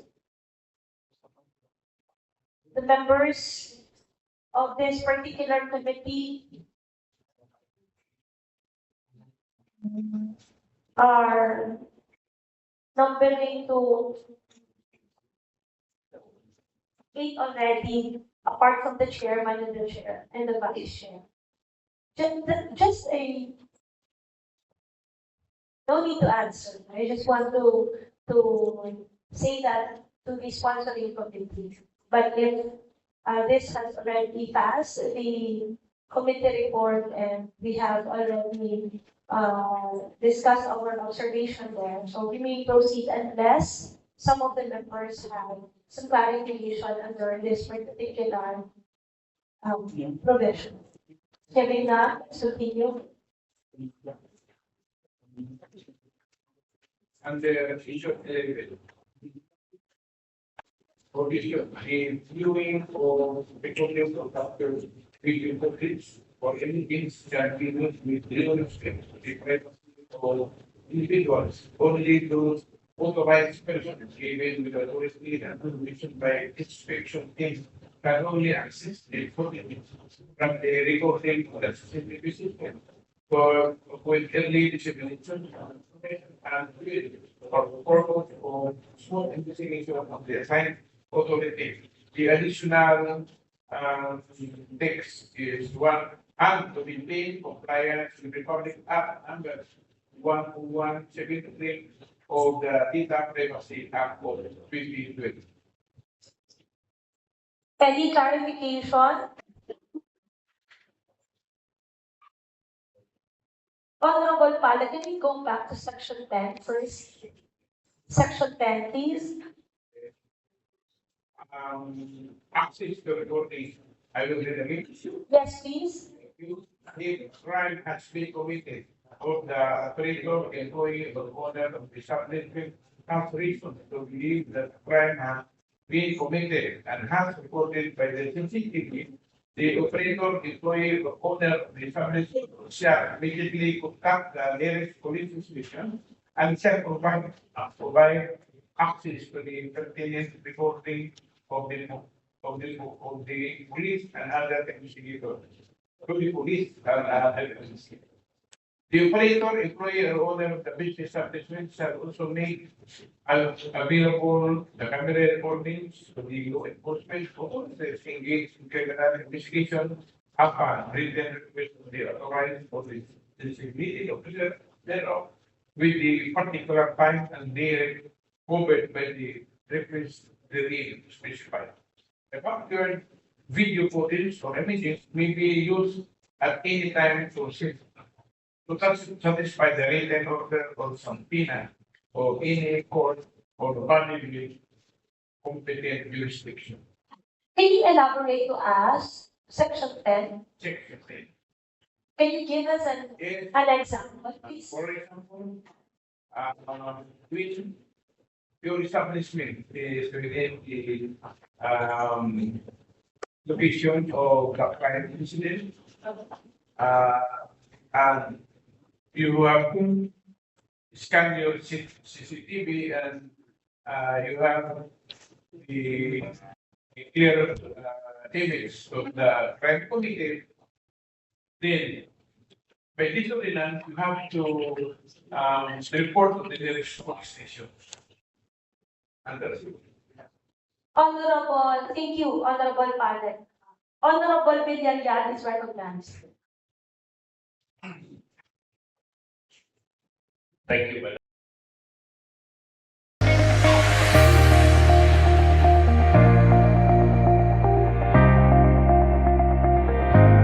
Kasi ako yung may-ari ng establishment, doon nangyari sa akin at ako yung may-ari ng CCTV. Nakita doon sa CCTV ko, pero natatakot ako na ibigay yung CCTV footage dahil baka balikan ako nung criminal for security reason. O, kailangan ma-force ba ako na ibibigay talaga yung footage na yun? Thank you, Honorable Villarreal. Honorable Pala is requested to answer the inquiry. To support my committee report, by this ordinance, I would like to request the author to accept the theory of Honorable Villarreal. The office is requested to provide clear details to the inquiry of Honorable Villarreal. Honorable Member the author of this ordinance is recognized. Yes, Mr. Madam Presiding, Madam please Presiding. address the presiding officer properly. Thank you, Madam Presiding Officer. As to answer the question of the gentleman of the non-public presiding officer, may I know the presiding officer the question repeatedly? Honorable Villarreal is requested to see again the question, to state again the question. Yes, Madam Presiding Officer. Ang tanong ko po, ako yung may-ari ng establishment at nakita doon sa CCTV ko yung clear footage na nangyari sa krimen. mabibilan ba ako na ibigay yung kopya ng page na yun doon sa malapit na police station or doon sa committee na ginawa natin dito sa Pilipinas? During the public hearings, Madam President, the resource persons really already determined nagpahan regarding the CCTV footage during my crime incident of this area presiding officer. And I believe, Mr. Presiding Officer, Madam Presiding Officer, the if uh the the the CCTV required during the crime are investigated by the presiding officer to the court. The court will request the CCTV footage as the evidence of the presiding officer. Okay, so you mean to say, Honorable Retuya, that if a crime has been committed, it is the duty of the owner of the CCTV cameras to report that incident to the nearest police station and give the nearest police station the access to that recording. It doesn't mean that that footage will be given personally by the operator as he or she goes to the police station, but it is the duty of the owner of the CCTV to report that she or he has seen a crime being committed through his or her CCTV footage. So through that report, the police officer will now have the access on the CCTV recordings for investigation. Yes, Only the access to the pertinent recordings. yes, Madam President. So it is because of his duty or her duty. However, based on this ordinance as discussed earlier by the sponsoring committee vice chairperson, Honorable Palek, that the footage, in order to get access to that footage, it should have a written request. It's either the CCTV owner may voluntarily report it immediately to the police station for the police station to have access to that recording, or the police officer who are investigating a crime scene may request or shall request to the committee to be composed of those particular members under this particular law or policy, that they have to get a written request first from the said CCTV committee to have access to that. However, doon naman sa question ni Konsehal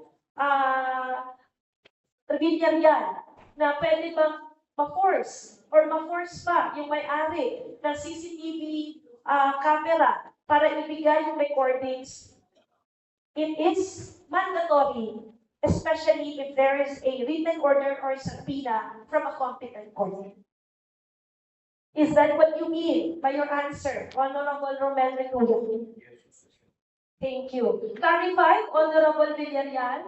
Yes, Madam Presiding Officer, but I have additional question. Go ahead.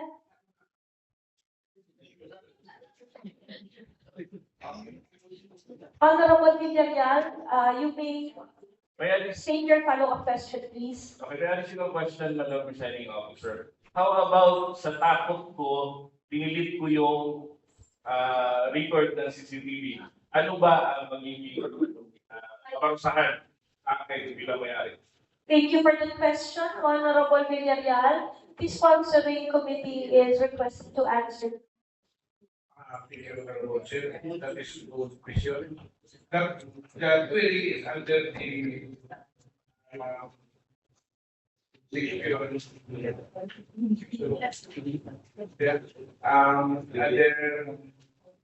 Pinati Cabinet.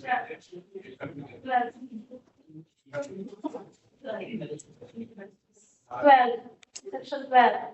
A fine shall be imposed on any business and Let's first answer the question through yes or no before we enumerate the Yes. penalties under the first, second, or third offense. The question of Honorable Villarreal is whether there is a penalty if he or she, the owner of the CCTV footage, deleted the footage.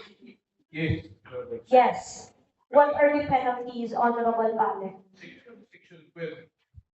Under section 12, a fine shall be imposed on any business and government establishment in operation found to be in violation of this ordinance. Business establishment, first offense, reprimand or maybe fine of not more than 1,000. Second offense, notice of warning or maybe fine of not more than 1,000. Third offense, fine or not more than 2,500 and suspension of business permit for non-issuance of business permit. That is under this ordinance.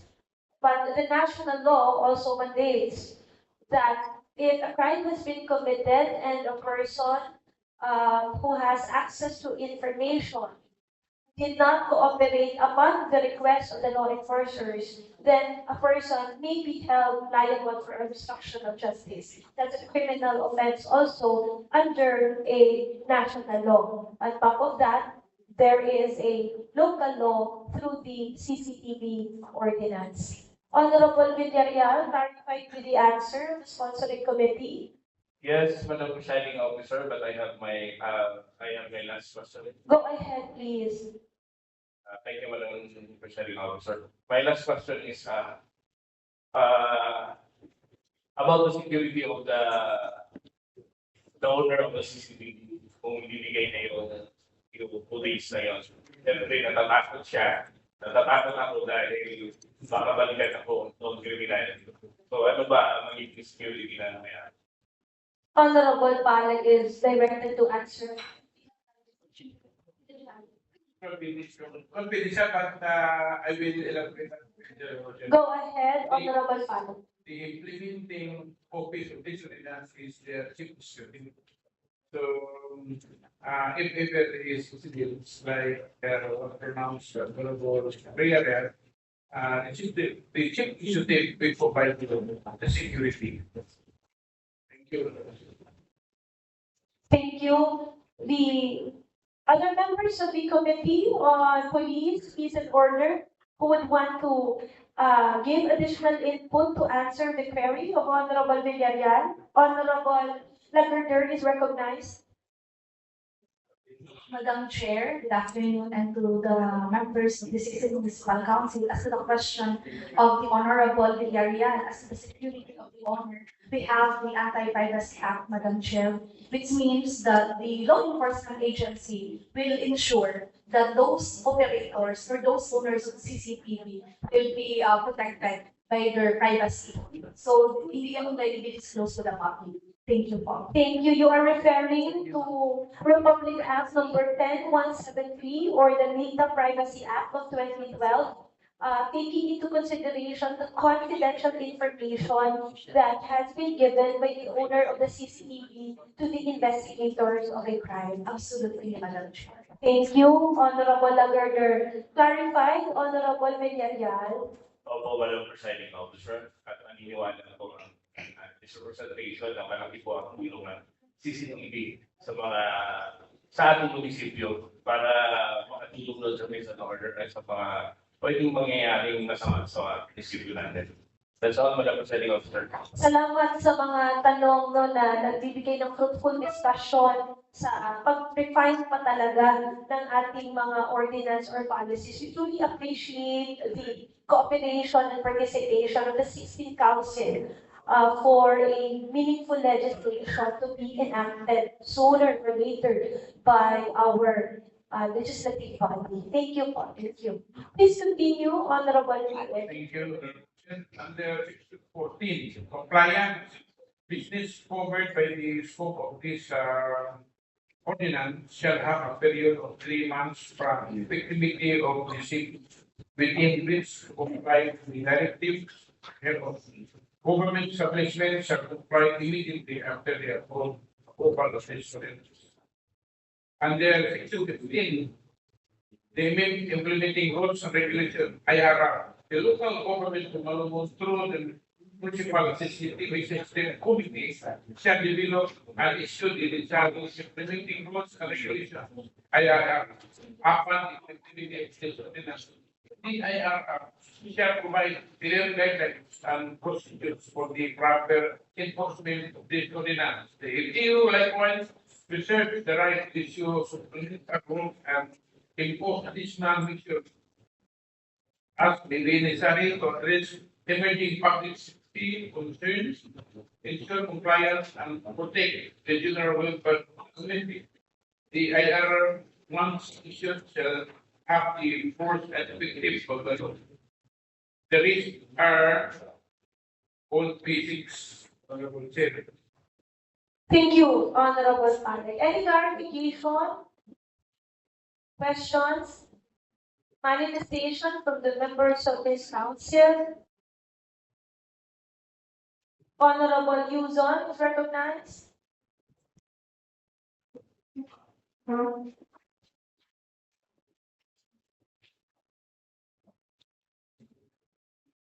Thank you, Honorable Chair. Actually, this ordinance observation of the representation have reserved policy or implementing guidelines if there is what we call this not aligned with the national law, Honorable Chair. Thank you.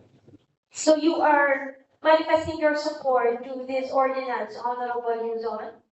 It's Honorable Chair because this big this ordinance we can contribute big help, especially those like for example, if there is that criminal there is that like for example vehicle accident. Yes. And then some also not only vehicle accidents, but like for example, those involved in drugs or any motor riders passing, which is not what we call this following the rules of our local city.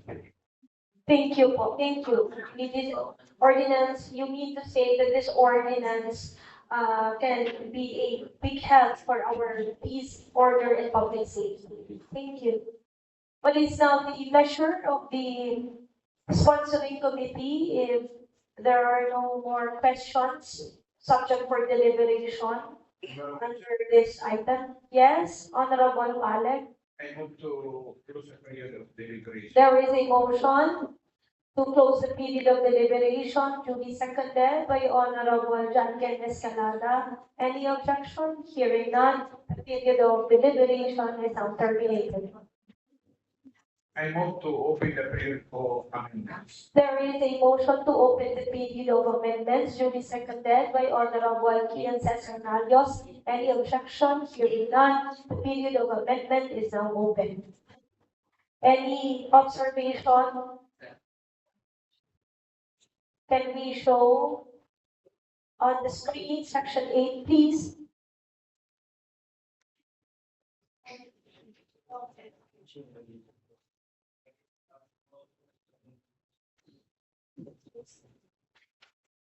Honorable Jenica Tanduyan is recognized.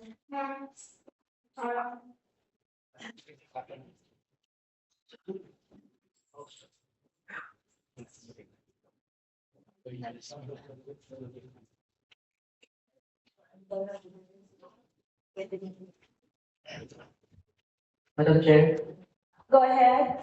I would like to make a amendments, section 8, the First paragraph.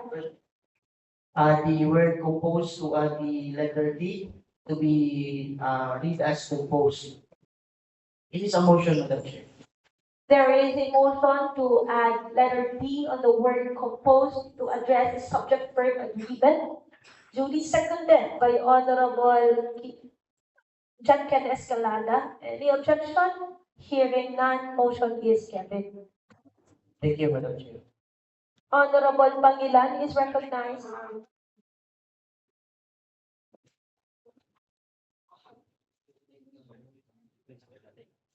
Madam Chair, yung sa below, the last phrase, ay yung concern kasi ni Presiding, yung, kailan may tanggalan ba o pwede bang alisin? I think, yung provision the local chief executive may add additional members of the committee as he may be necessary. I think, Madam Chair, Go ahead, Honorable Pangilan. instead, ganito na lang, Madam Chair, for amendments. The local chief executive can modify the membership of the CCTV system committee as may be deemed necessary. But, anyway, nasa local chief executive naman kung kailangan niya mag-resign. You are suggesting, Honorable Pangilan, to replace the last paragraph of Section 8 by reading the local chief executive may modify The the membership. members of the committee as he may deem it necessary. Yes, that is a motion. But before I rule on that motion, may I hear from the author himself if he is amenable to that suggestion? Yes, Madam Presiding Officer, I amenable the manifestation of the gentleman from Malungon. Thank you, Honorable Romel Retuya. There is a pending motion. Any second? Duly seconded by Honorable Yuzon. Any objection? Hearing none, motion is carried. Thank you so much. Thank you, Honorable Pangilan. Any other manifestation? Hearing none, what is the pleasure of the sponsoring committee? I move to close the category of delivery. You need to say amendment. Amendment. There is a motion to close the period of amendment. Duly seconded by Honorable Mark Henson Villarreal. Any objection? Hearing none, the period of amendment is now closed. Final motion. Go ahead, Honorable Alec. I hope that an ordinance updating the policies for the installation of digital system and all business and home establishments for the structures in the development and prescribing guidance and benefits for the issue thereof. We uphold in second reading. Thank you. There is a motion from Honorable Palin to approve an ordinance updating the policy on the installation of CCTV systems in all business and government establishments, offices, and structures within the municipality of Malungon, prescribing guidelines and penalties for violations thereof under second reading with amendments. To be seconded by Honorable Pangilan. Any objection? Hearing none, motion is approved. Thank you, Honorable Pangilan. Next item, Mr. Secretary. Next item, Honorable Presiding Officer, number 2 and the second reading. Draft ordinance entitled an ordinance prescribing the standard official spelling, pronunciation, and usage of land and alcohol in all government and public communications within the municipality of Malungon and providing penalties for violation thereof. Authored by the Honorable Edmund Pangilan, co-authored by the Honorable Jerry Taduyan, Honorable Rodrigo B. Panic Jr., Honorable Sweetly B. Galang Lagveder, sponsored by the Committee on History, Culture, and Indigenous. Honorable Taduyan is recognized. Thank you, Madam Chair. Presenting to the floor the draft ordinance entitled an ordinance prescribing the standard for the official spelling, pronunciation, and usage of Laan and Tagapaulo in all government and public communications within the municipality of Malungon, and providing penalties for violations thereof. Madam Chair, I move to dispense the reading verbatim of the whereas. There is a motion to dispense the reading for reading of the whereases, duly seconded by Honorable Yuzon. Any objection? Hearing none, motion is granted. Madam Chair, I move to open the period of deliberation. There is a motion to open the period of deliberation, duly seconded by Honorable Aligarni. Any objection? Hearing none, the period of deliberation is now open. Section 1, Madam Chair, the title, this ordinance shall be known as the Official Indigenous Ethnonym Standardization Ordinance of Malungon, Sarangani Province, 2025. Any reaction on the title of this ordinance?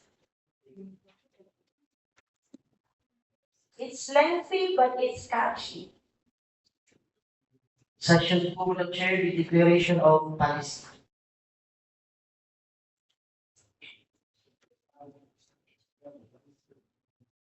Any observation or reaction to this section?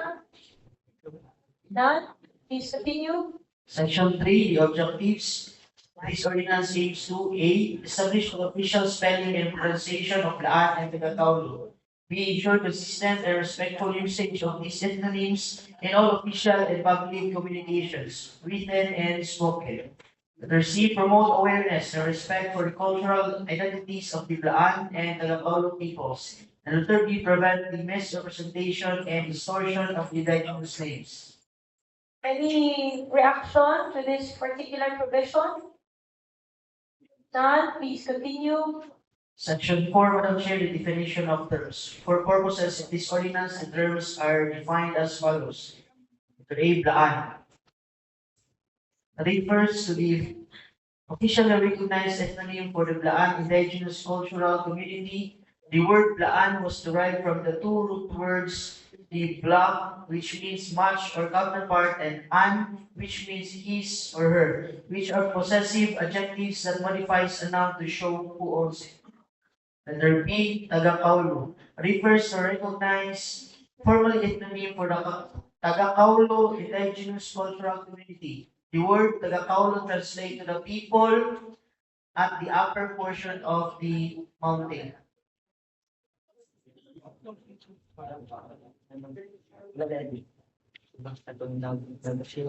Letter C, Tagapaulo, refers to the dialect use of the Tagapaulo indigenous cultural community. Letter B, ethnonyms, refers to the words or names by which a specific ethnic group is identified, used in formal or informal context, and often carry cultural, historical, and linguistic significance. Letter E, official communications, refers to all written, printed, digital, and spoken outputs issued by the local government unit of Malungon, national government agencies stationed in a municipality, barangay local government unit, public schools, and publicly funded projects. And letter F, public communications, refers to the public signages, tarpaulins, billboards, maps, documents, and promotional materials accessible to the general public.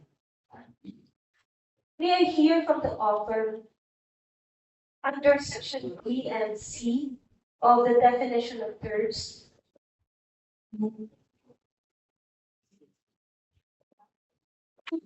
Tagakaulo and Tagakaulo are two valid words accepted by the Tagakaulo community. But the formal term is Tagakaulo with a U, and Tagakaolo is the vernacular term being used in their locality. Is that correct interpretation, Honorable Pangilan? The technical letter B, it speaks about the price. Yung simple. But the technical or yung letter C, it refers to dialect. Yun lang. You, it's yung Kaulo is the tribe.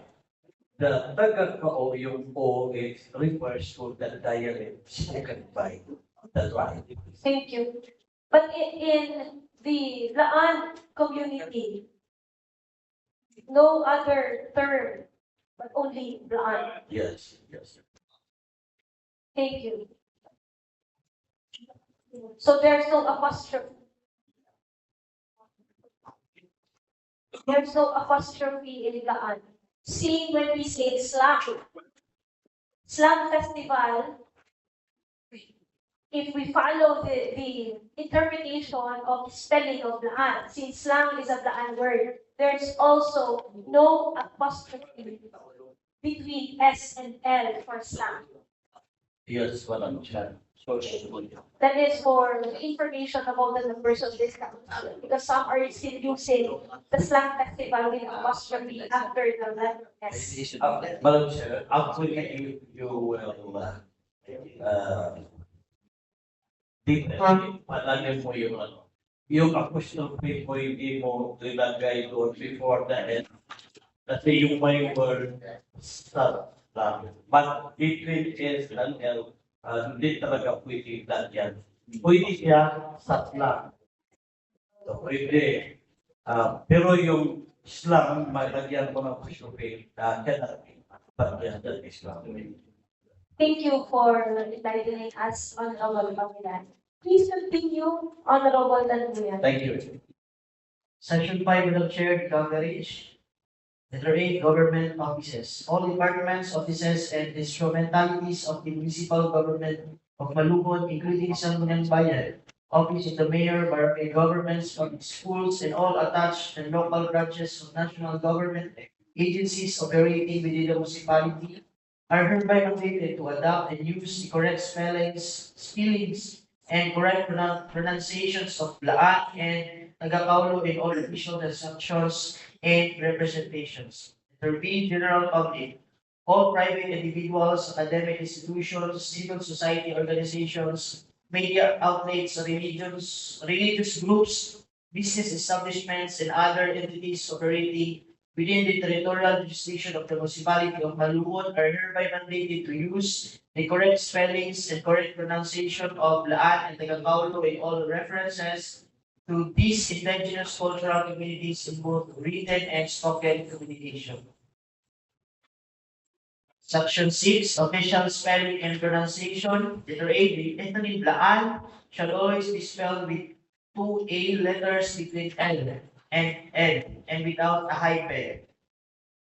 Like Blaan, not B with an apostrophe Blaan, Bla with a hyphen, or Blaan na ang apostrophe na sa gitna ng dalawang A. Spelled as B-L-A-A-N, pronounced as Blaan with a glottal stop between the A vowels. Letter B. Ethnonym Tagapaulo shall always be spelled without a hyphen and in full, like Tagapaulo, not Tagapaulo, Tagapaulo, or Tagapulo, spelled as T-A-G-A-K-A-U-L-O, pronounced as Tagapaulo with stress in a syllable count. Section 7, the information dissemination.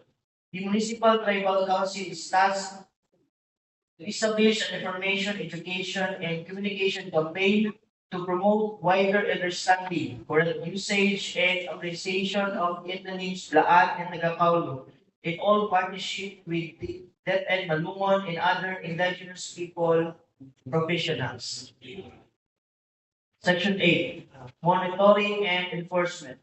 Monitoring and reporting of the violations shall be the responsibility of the Municipal Tribal Office in coordination with the National Commission on Indigenous Peoples to uphold the principles of fairness and due process. No penalty or fine shall be imposed under this ordinance without a prior validation and verification that a violation has indeed occurred. Section 9, regulations. It shall be unlawful for any person, public official, private entity, organization to A, use incorrect spelling and pronunciation of Blaan and Tagapaulo in all official or public communications. Letter B, produce or display materials containing misspelled or mispronounced ethnonyms during official events. And letter C, disregard correction notices issued by the implementing office. Any reaction or observation, manifestation? None, please continue. Thank you, Madam Chair. Section 10, the penalties. Violations of this ordinance shall be subject to the following penalties. First, the first offense, written warning and mandatory correction of the error within 7 days at the violator's expense. Number 2, second offense, fine of 1,000 pesos and public apology and writing. And number 3, third and succeeding offenses, a fine of 2,500 pesos for community service for not less than 8 hours or both at the discretion of the court.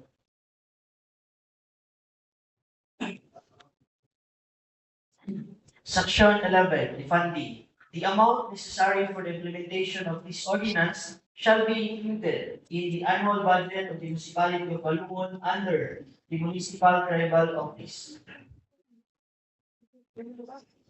Section 12, separability clause.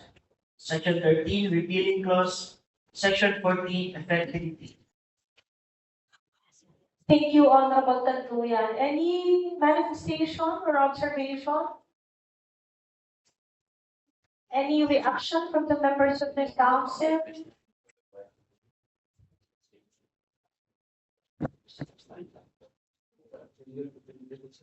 We are staying under the period of deliberation. Do you have any manifestation? Honorable Pangilan, yes?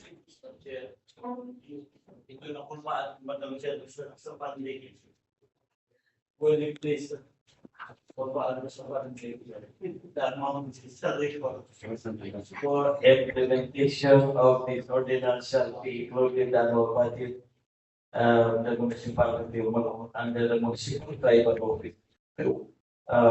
For legal, 1 month budget.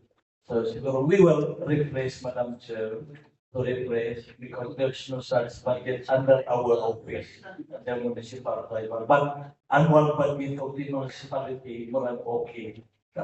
So You are manifesting to remove this phrase under municipal tribal office and let the local chief executive yes, internalize to where the budget should be lodged. yes, maybe under the period of amendment we can replace the Yes, that. Thank you very much. thank you, Honorable Marina. Any manifestation? Honorable Villarreal is recognized.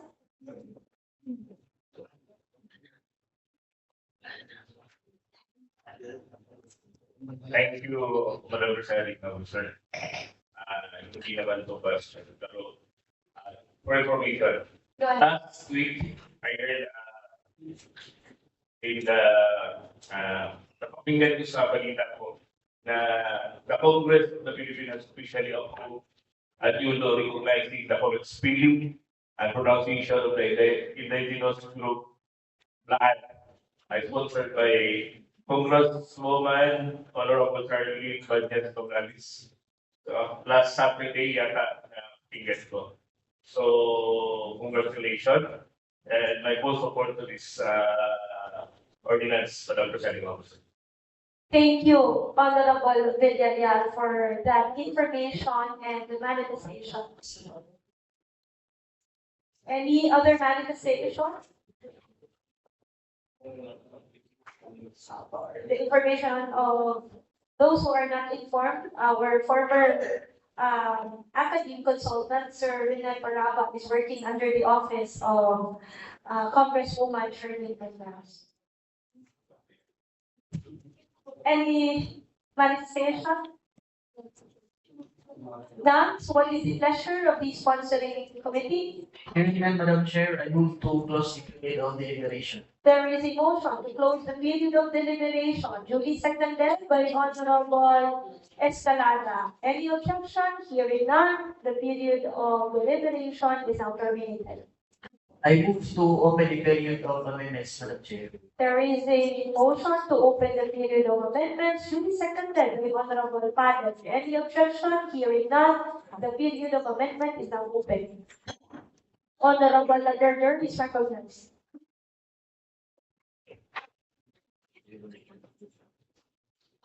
Good afternoon once again, Madam Chair and my colleagues. Under section 7, Madam Chair, the author and the sponsor contributed terminate by adding the word to after the word task, such that the clause shall now read as task 2. Thank you. There is a motion to include the word to after the word task.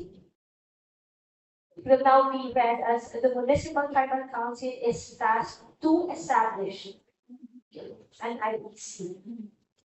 Any second? The author, any reaction from the author? None. Duly seconded by Honorable Yuzon. Any objection? Hearing none, motion is carried. Honorable Pangilan.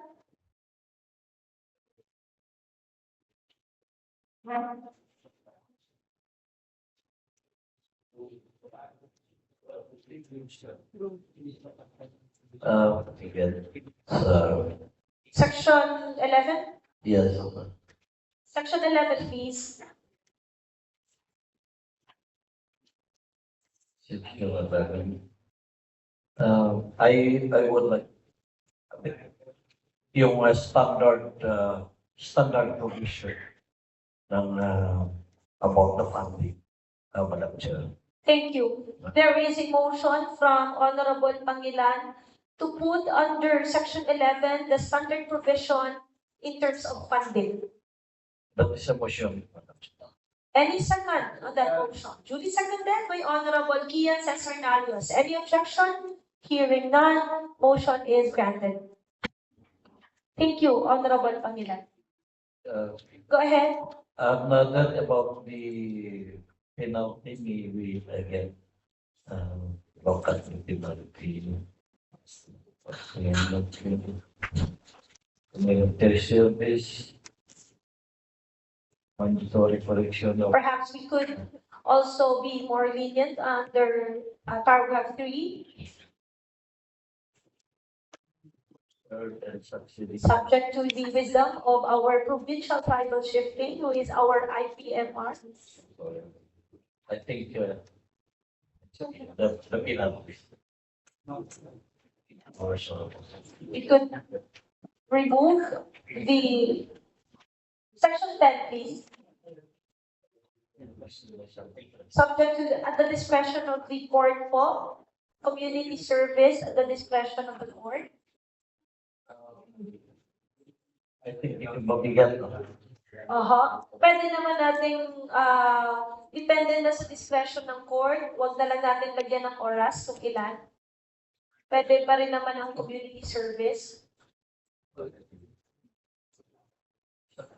Community service na place na dito.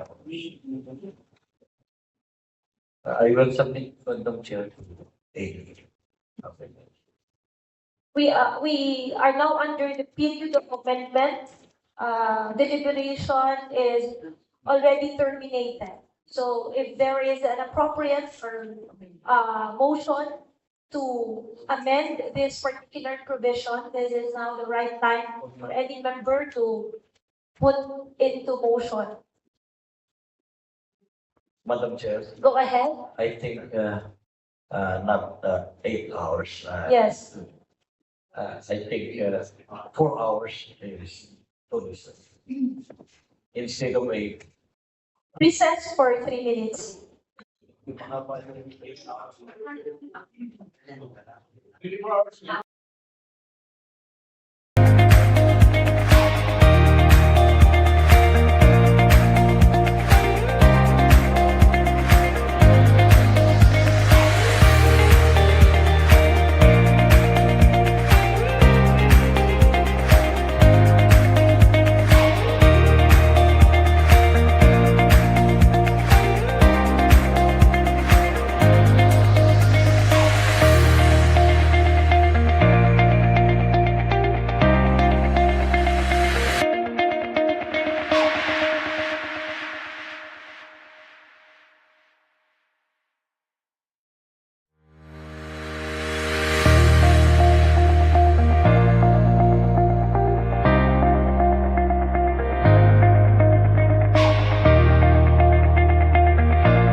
Session is resumed.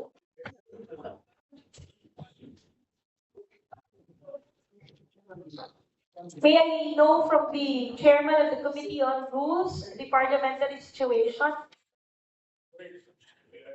We are in the recess period, Madam President. I move to restore the order, Madam President. The session has already been ruled as resumed. After the session has been resumed, what is now the parliamentary situation, Honorable Asgapo? To restore the order, Madam President. The chair has already ruled or has already made the proper motion to an assumed motion under this representation. We are now under what period? The period of amendments, Madam President. We are now under the period of amendment. Thank you, Honorable Asgapo. Any manifestation or motion for amendment? Honorable Escalada is recognized.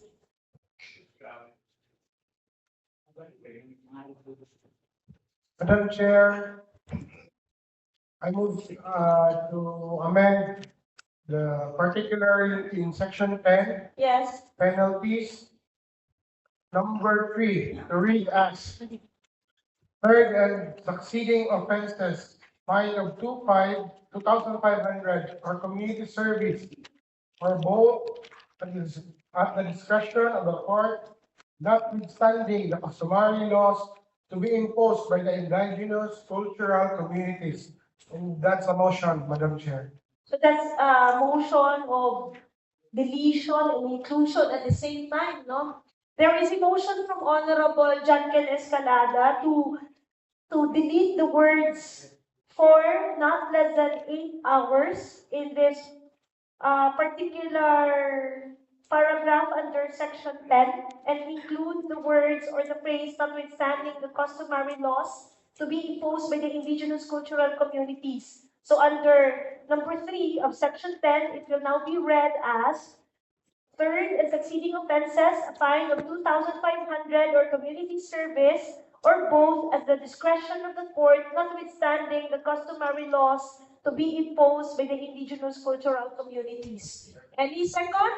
Duly seconded by Honorable Palek. Any objection? Hearing none, motion is granted. Thank you, Honorable Escalada. Any other motion for amendment? Hearing none, what is the pleasure of the sponsoring committee? Madam Chair, I move to close the period of amendments. There is a motion to close the period of amendment duly seconded by Honorable Aligario. Any objection? Hearing none, the period of amendment is now terminated. Final motion, Madam Chair. Go ahead. I move for the approval of the draft ordinance entitled an ordinance prescribing the standard for the official spelling, pronunciation, and usage of Blaan and Tagapaolo in all government and public communications within the municipality of Malungon and providing penalties for violations thereof for second reading with amendments. There is a motion to approve ordinance prescribing the standard for the official spelling, pronunciation, and usage of Blaan and Tagakaulo in all government and public communications within the municipality of Malungon and providing penalties for violations thereof under second reading with amendments. Any second? Duly seconded by Honorable Yuzon, Honorable Palek, and Honorable Romel Retuya. Any objection? Hearing none, motion is granted. The ordinance is hereby approved under second reading with amendments. Thank you, Madam Chair. Thank you, my colleagues. Thank you, Honorable Sanduyan. Next item, Mr. Secretary. Next item, Honorable Presiding Officer. Number 3, under second reading. Draft ordinance entitled an ordinance regulating the ownership, registration, and use of chainsaws in the municipality of Malungon, providing fees, penalties, and enforcement mechanism and ensuring compliance with DNR standards, authored by the Honorable Mark Anson Villarreal, sponsored by the Committee on Environmental Protection, Ecological Preservation, and Natural Resources Management. Honorable Sweetly May Galang Lagerder is recognized.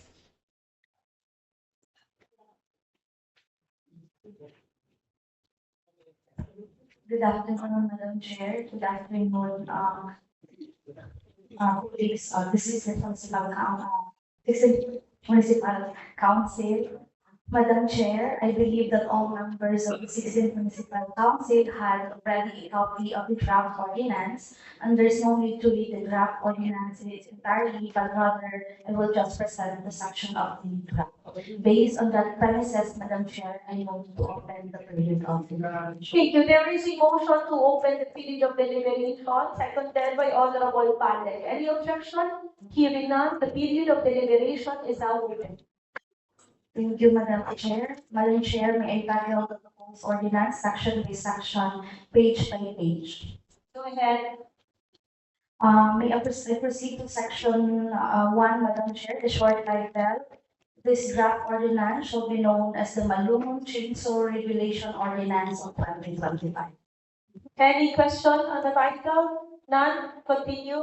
Section 2, the declaration of policy in the exercise of the municipality to use power and pursuant to Republic Act number 7160, otherwise known as Local Government Code 1991, it is hereby declared that the policy of the municipality of Malungon to regulate the ownership of the use of chainsaws, including compact and small-scale units, in order to promote public safety, protect the environment, and ensure compliance with the national regulation under Republic Act number 9175, or otherwise known as the Chainsaw Act of 2002. Any question? None? Please proceed. Definition of terms. The purpose of this ordinance, the following terms shall be defined as follows. Number 1, burden grants. This is the certification issued by the barangay where the chainsaw will be registered for primary use. Any question? Reaction? Please continue. Letter B, the community-based forest management. It is an agreement entered into by and between the government and the local community in a locality represented by people's organization as forest manager for a specific period when the local community is allowed to develop, utilize, and manage a small tract of forest land consistent with the principle of sustainable development. Go ahead. Letter C, the chainsaw refers to any portable power For saw. clarification, itong forest managers, sa liga ng mga barangay, ito ba yung pinapangalanan ninyo na bantay gubat? Yes, Madam Chair. Please proceed. Letter C, chainsaw refers to any portable power saw or cellular cutting implement rendered operative by an electric or internal combustion engine or similar means that may use but not limited to the felling of trees or the cutting of timber. Any reaction on the definition of chainsaw? None, please continue. Letter D, to chainsaw operator, any person, natural or juridical, whose use and operates a chainsaw for the purpose of felling, backing, trimming, or breakdown into suitable sizes of timber, coconut, anahaw, and other palms, and similar woody materials as authorized by the DNR. Please continue. Letter E, the chainsaw owner or the possessor, any person, natural or juridical, who owns, possess a chainsaw as authorized by the DNR. Go ahead. Letter CF, the co-production sharing agreement or the CPSA refers to a partnership between the local government unit and the duly authorized chainsaw operator for regulated production, processing, and utilization of timber for forest resources, wherein both parties share responsibilities, proceeds, and benefits to promote environmental protection and community development. Any question? Good. Letter F, the co-production sharing agreement.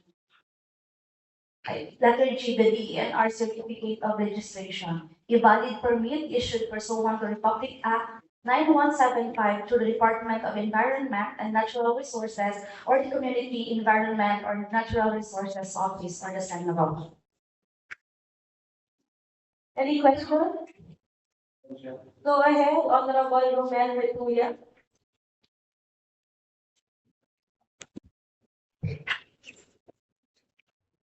Thank you, Madam President.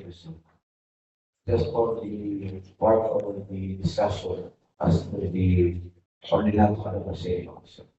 So we have three observations and clarification as to the ordinance on the same. So it's the calling so we allow them to say. Is that a question? Yes, Madam. Okay. Your question is not under this particular section, but just a clarification on the entirety of the ordinance. Yes, Madam. Okay.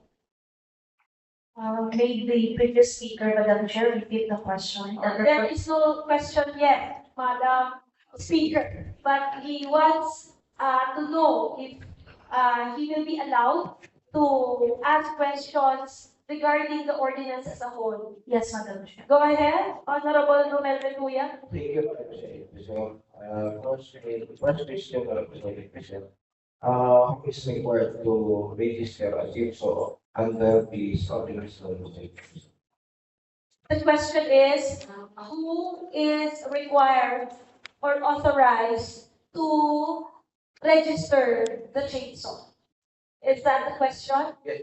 I can really understand the question of Honorable Retuya. Go ahead. Madam Chair, under Section 5 of the SNAP ordinance, person authorized to possess or use a chainsaw, under this section, Madam Chair, na-specify na po natin dito sino yung allowed na pwede mag-register ng kanilang mga chainsaw. Please proceed to Section 5. I will read it, Madam. Go ahead.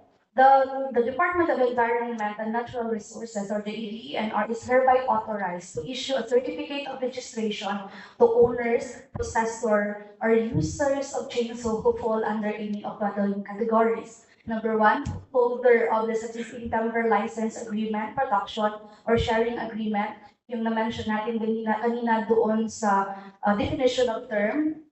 Number 2, the orchard or the fruit tree farmer. Orchard, I mean. Letter C, industrial tree farmer.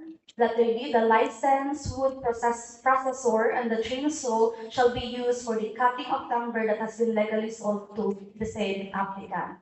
Letter E, anyone who shows satisfactory proof that the possession or use of chainsaw is for legal purpose. And letter F, agencies, the government-owned and the controlled corporation or GOCCs that use chainsaw in some aspect of their functions. Thank you. Clarify for the first question, Honorable Retuya. Yes, Madam Chair. Okay, number 2, since you have said that you have 3 points to raise. Yes, Madam Chair.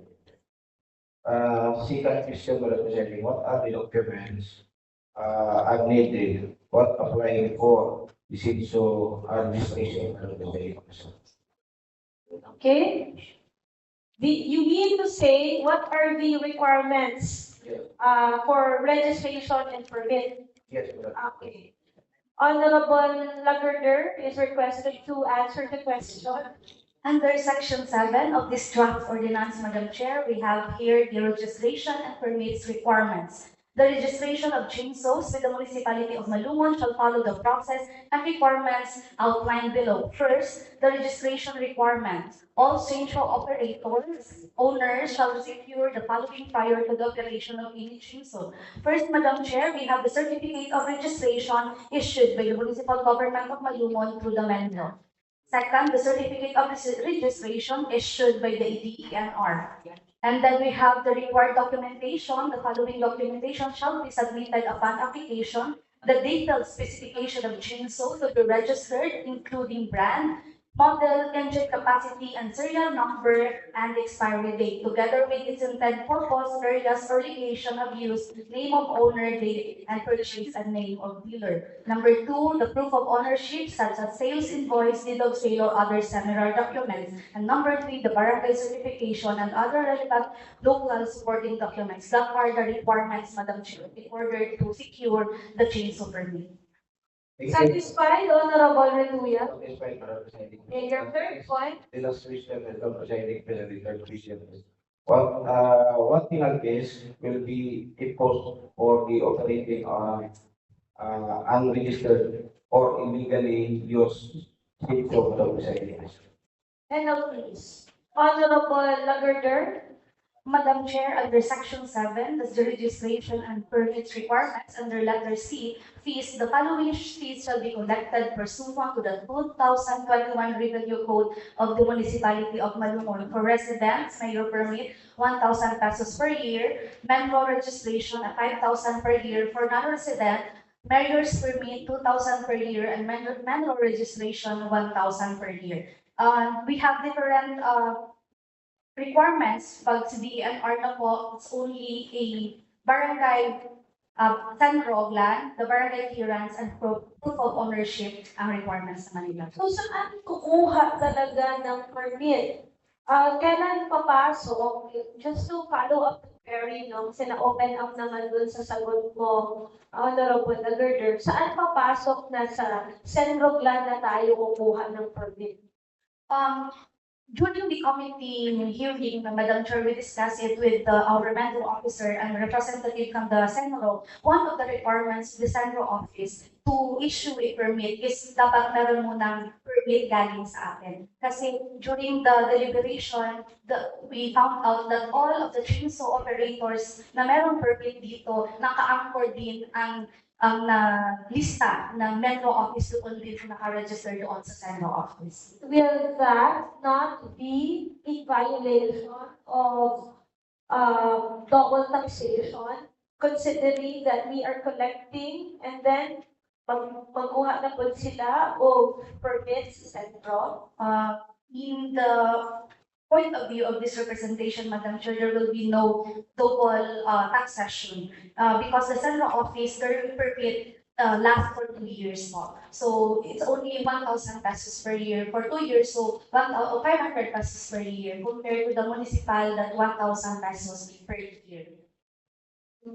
Okay. Any additional input from the author himself?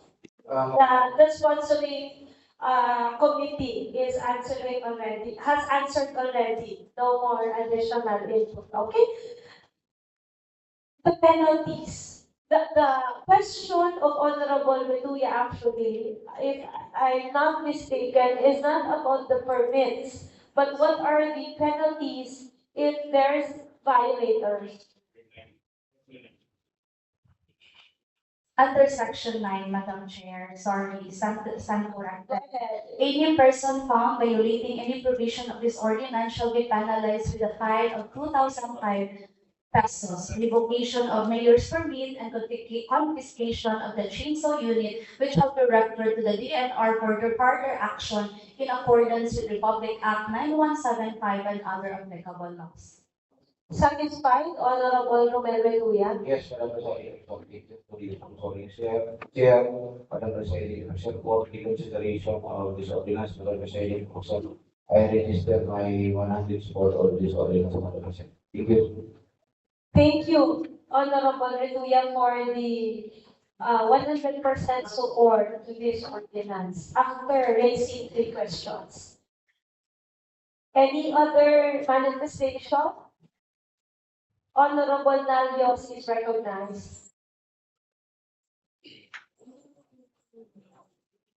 Thank you, Madam Chair. As to the requirements for the chainsaw operators and owners for securing the mayor's permit, would it be,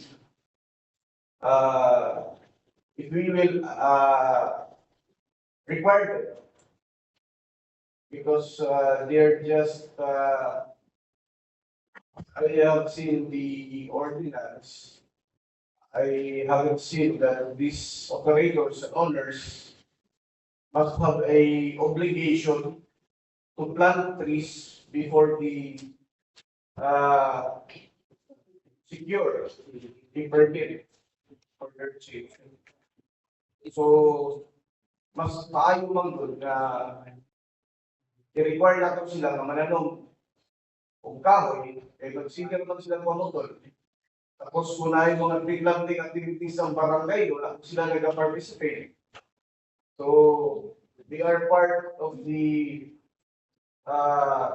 system na kung sabihin, maka-apekto po sa ato ang kinaiyahan. So, why not na ma-engage po sila into tree planting activities? If we can add in the provision of the requirements that we must first plant trees before we secure the necessary documents or the requirements of the permit, Madam Chair. Thank you. That is a very noble suggestion coming from the distinguished councilor of Barangay Malalag, Bukod. May I hear from the author himself if that suggestion will be accommodated in this proposed ordinance? Madam Chair, it may be Honorable Lagarder. the chainsaw permit, Madam Chair, is not a cutting permit. In our INO, the interposing no objection ordinance, we all have already a numbers of trees when a person wants to cut a trees. So, I don't know if what is the guidance of the author of this ordinance, but I have here the section 8 of the interposing no objection ordinance, the INO 2025, the condition to cut wood-bearing trees and plantation crops. Na-specify po dito kung ano yung mga ipakalit natin na trees. Siguro, the previous speaker wants to integrate the operators of the chainsaw. Pero sometimes po kasi the operators are just operators. Sometimes yung pamibigyan talaga natin ng what we call this, yung may responsibility talaga doon, it's the owners and of course yung may-ari ng office. Good point. Honorable Lalios, reaction to the answer of the sponsoring committee? Yes, Madam Chair, mostly is interposing no objection. The person that iya sa kahoy, usually that is the one who will secure the permit for the interposing no objection. But this particular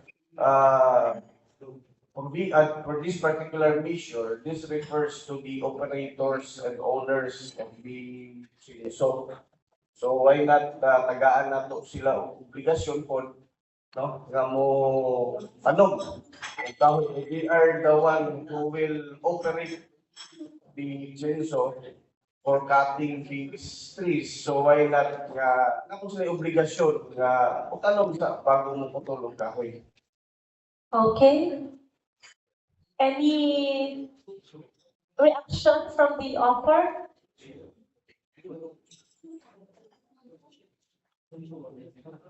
Thank you, Madam Presiding Officer. Doon po sa suggestion ng previous speaker from Malalagpugon, actually maganda po yung hangarin niya. Para po sa author, mas maganda din siguro na kasi yung may-ari mismo, siya yung responsible doon sa gamit niya eh. So, yung bumili siya doon, bumili siya ng chinso para gagamitin niya pagputol ng kahoy.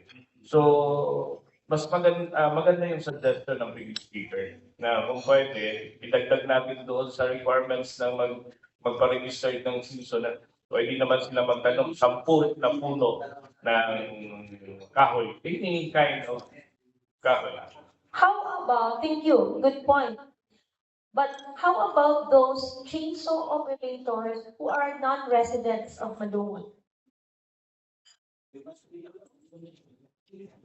Because as what the sponsoring chair has stated, some chainsaw operators uh, do not have the land area for the tree growing activities apart from those people who are asking for cutting permits under our INO ordinance. Madam Presiding Officer, hindi naman po kailangan na may sarili tayong lupa para magtanim. Meron din tayong mga public property na pwedeng taniman. No? Pero nasa sa atin kasi yun kung talagang mag-require tayo na magtanim yung may-ari ng chinso. So pwede niya namang utusan yung operator niya na magtanim muna kayo doon para allow tayo doon na mag-operate sa munisipyo ng Malungon. Okay, thank you. So just for discussion purposes, Honorable Lagarder?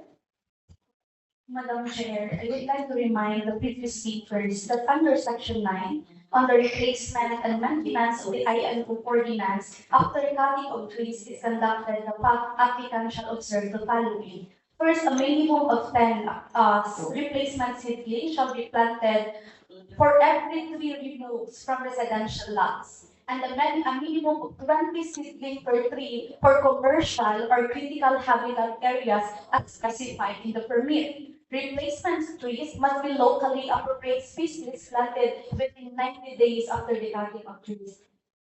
Ang point lang po ito ng ordinance, if we're going to add doon naman sa operators ng chainsaw, like what you mentioned a while ago, Madam Chair, dito ka lang, we have already 20 trees per 1 pieces of trees na makakat natin. So hindi pa tayo mahihirapan to find area where we can plant the trees.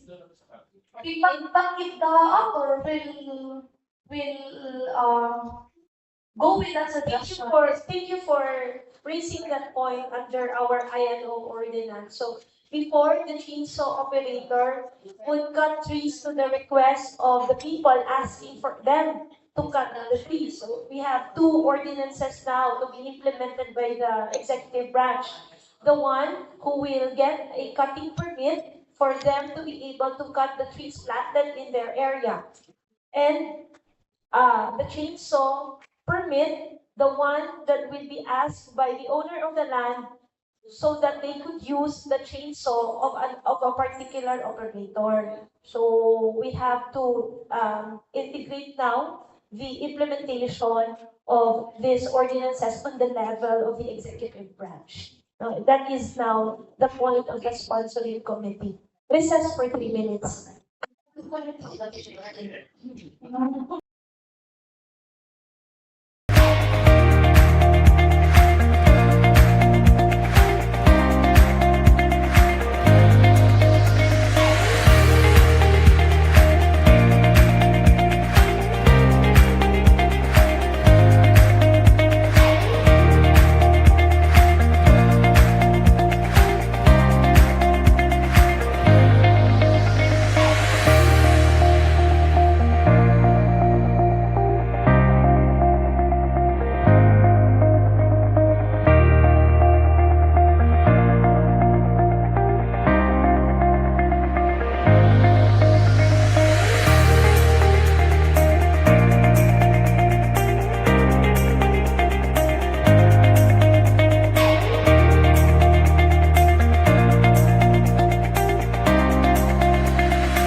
Session is resumed. Honorable Villanueva is recognized. Thank you, Madam Chair. Upon hearing all the queries and suggestions, I request all the members of the study to support this ordinance because we promote na mag-register lahat ng may-ari ng may-ari ng mga sensor. No? So, hindi dapat natin sila pahirapan kung hindi i-encourage natin sila na mag-register sa kanilang mga sensor, Madam Chair. So, I request sa usually to support my opinions. That's all, Madam Chair. Thank you, Honorable Villanueva. Any manifestation or inquiry? On hearing the suggestion of Honorable Villanueva to support this ordinance. Honorable Escalada.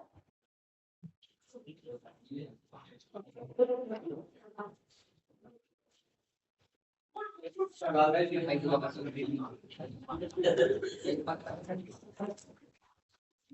Chair, this confessions, support na ginapahayag ng Honorable Bayan Fund. But a simple question. Kita mo lang na ang chainsaw is a kind of variety. How about the baby chainsaw? Thank you, Honorable Escalada. The sponsoring committee is required to answer. Madam Chair, the following hearing, we ask the question to our resource speaker from Senator Bayan, from our own line here. They are required to register their chiefs, so Madam Chair, di kayo isa sa una ko, chiefs, so man gahapon ko, makapagol ka po ng kapon. So, baby chainsaws or yung mga pang-bulk na yun ng kasi kailangan dito i-register. And how about the rate of the permits, the fees? Pareho ba ang rate ng mas maliit na chainsaw compared dito sa mga lalagko? Based on our ordinance, Madam Chair, wala tayong specification to rates kung malaki lang siya or maliit. So in other words, for same rates. Branded man or in order sa Shopee, Yeah. basta chainsaw na makaputulog ka mo, kinahanglan i-registro na siya. Yes, sir. So those who are not registered, they are considered illegal chainsaw operators, subject for operation of the ATM. Yes. Thank you. Clarified, Honorable Escalada. Yes, Madam Chair, clarify. Any other inquiry, clarification? Hearing none, what is the pleasure of the sponsoring committee? Madam Chair, I move to close the period of deliberation of the political period of There is a motion to close the period of deliberation and open the period of amendment to be seconded by Honorable Tanduyan. Any objection? Hearing none, the period of deliberation is now terminated and the period of amendment is now open. Honorable Pilot is recognized.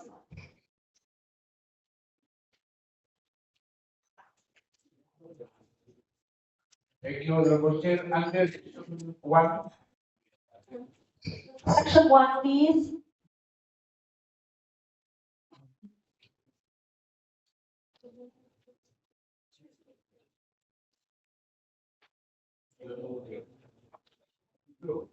Honorable Pilot. Sir, did you comment sa one, some reports, issue zero.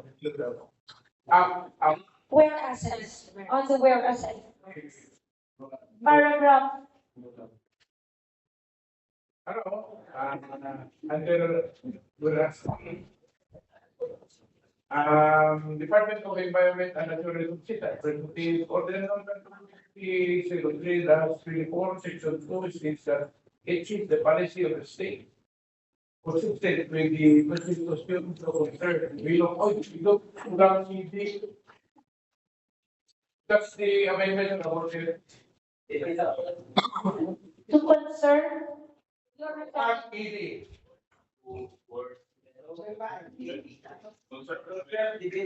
Bibilog. Okay. So Part ED.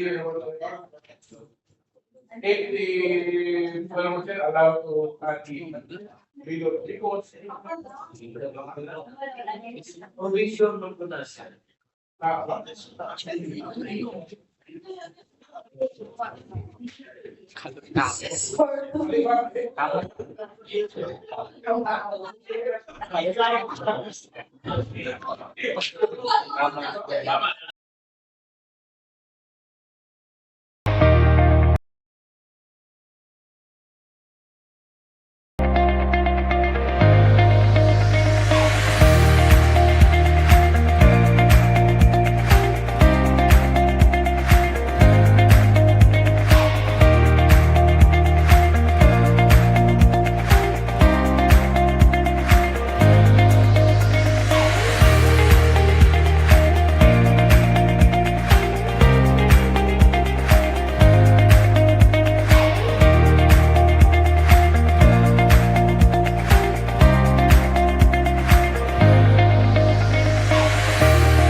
for amendment, please state your motion properly. I withdraw my. You state your motion first. There's nothing to withdraw. You did not make your. I hope to add comma after concern. And yes. And this end. After end, comma. Thank you for that observation, Honorable Palek. There is a motion from Honorable Palek to add proper punctuation marks, particularly after the word conserve, put a comma, and then on the next sentence, toward his end, comma. That is a motion duly seconded by Honorable Pangilan. Any objection? Hearing none, motion is carried. Thank you, Honorable Palek. Any observation? Hearing none, what is the pleasure of the sponsoring committee? Madam Chair, and move to close the period of There is a motion to close the period of amendment duly seconded by Honorable Luzon. Any objection? Hearing none, the period of amendment is now closed. Another motion, Madam Chair.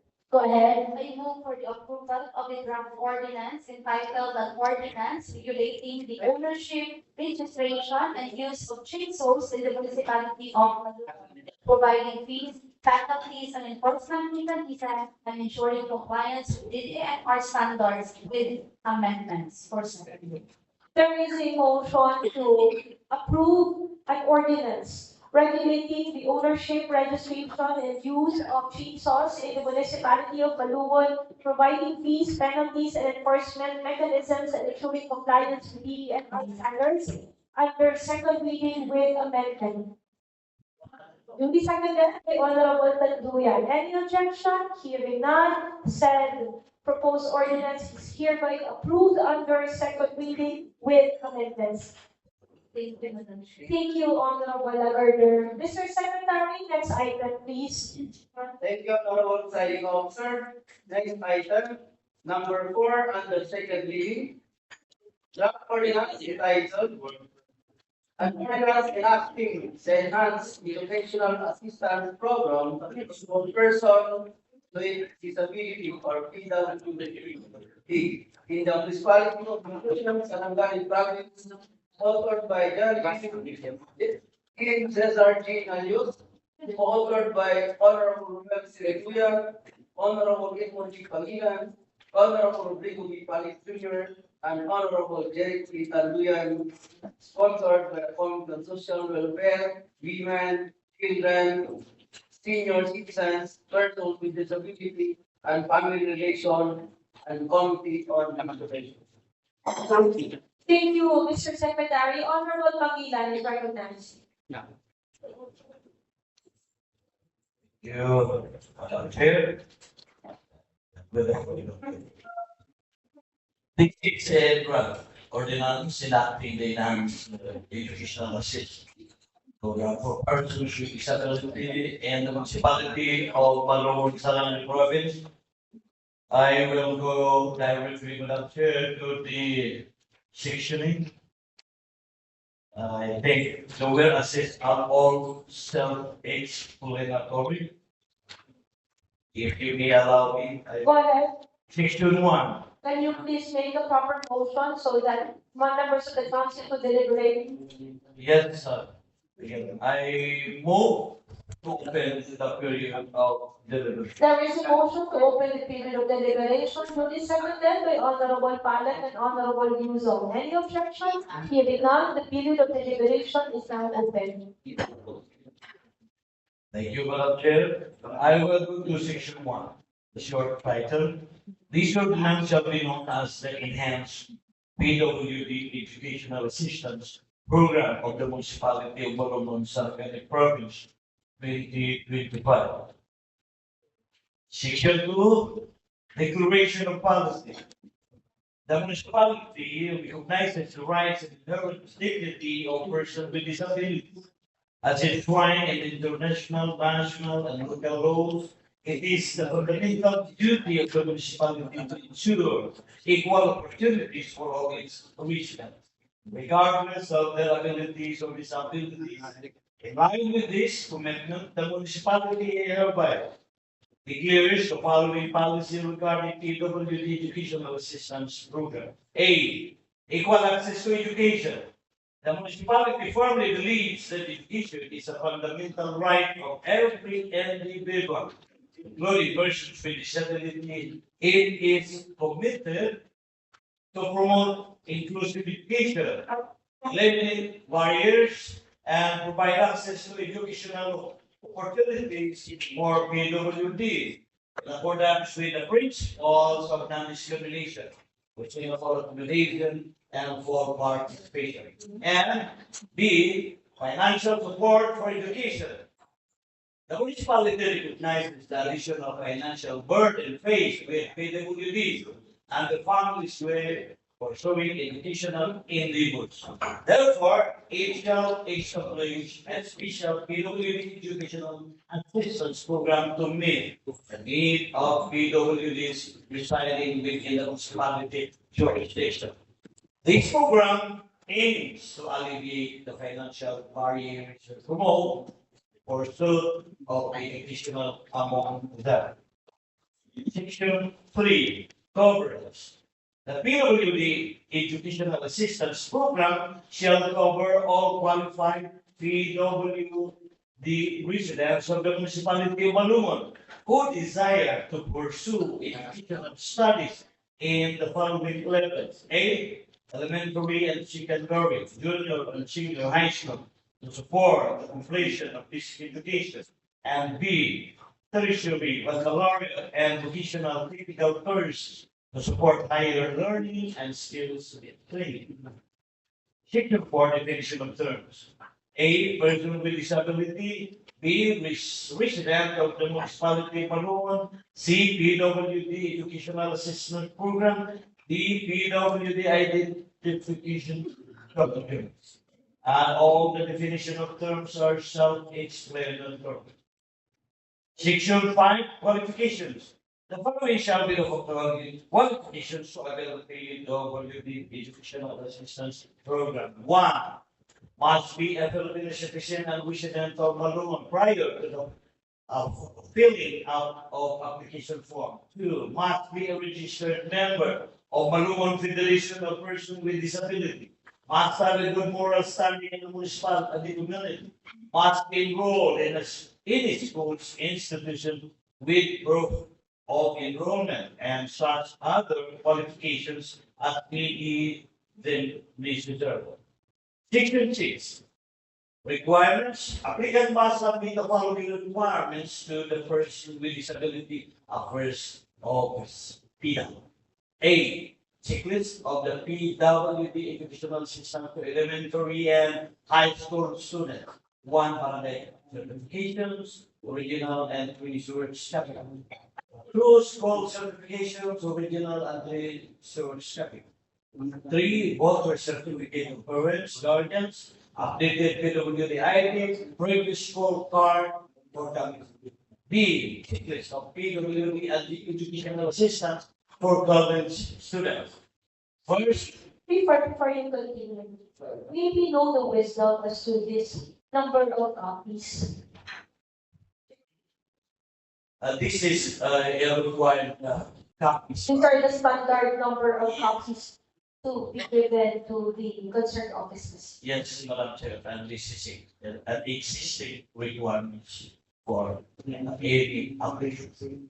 Thank you. Please continue. Let the be checklist of PWD educational assistance for college students. 1, intent letter address to mayor or to the local chief executive indicating the desire to avail PWD educational assistance. 2, statement of account. 3, subjects enrolled in college. Copy of grades for previous semester. Voter certification for the college student. Barangay certificate of residency and updated PWD IDs. C. Exemption from statement of accounts requirement. In case where the school or university does not issue a statement of account or 2, because the PWD student is a full scholar of the institution, he or she shall still comply with all the requirements or other requirements under this provision. Any questions of the members of this council regarding the provisions stated by the sponsoring committee? Honorable Lagarder.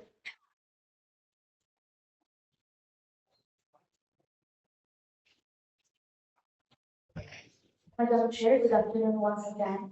For the consumption of this representation, how many PWD learners in Malungon are expected to benefit annually from this program? Is the sponsoring committee competent to answer the query? Could you please repeat the, Kindly repeat the question. make it louder?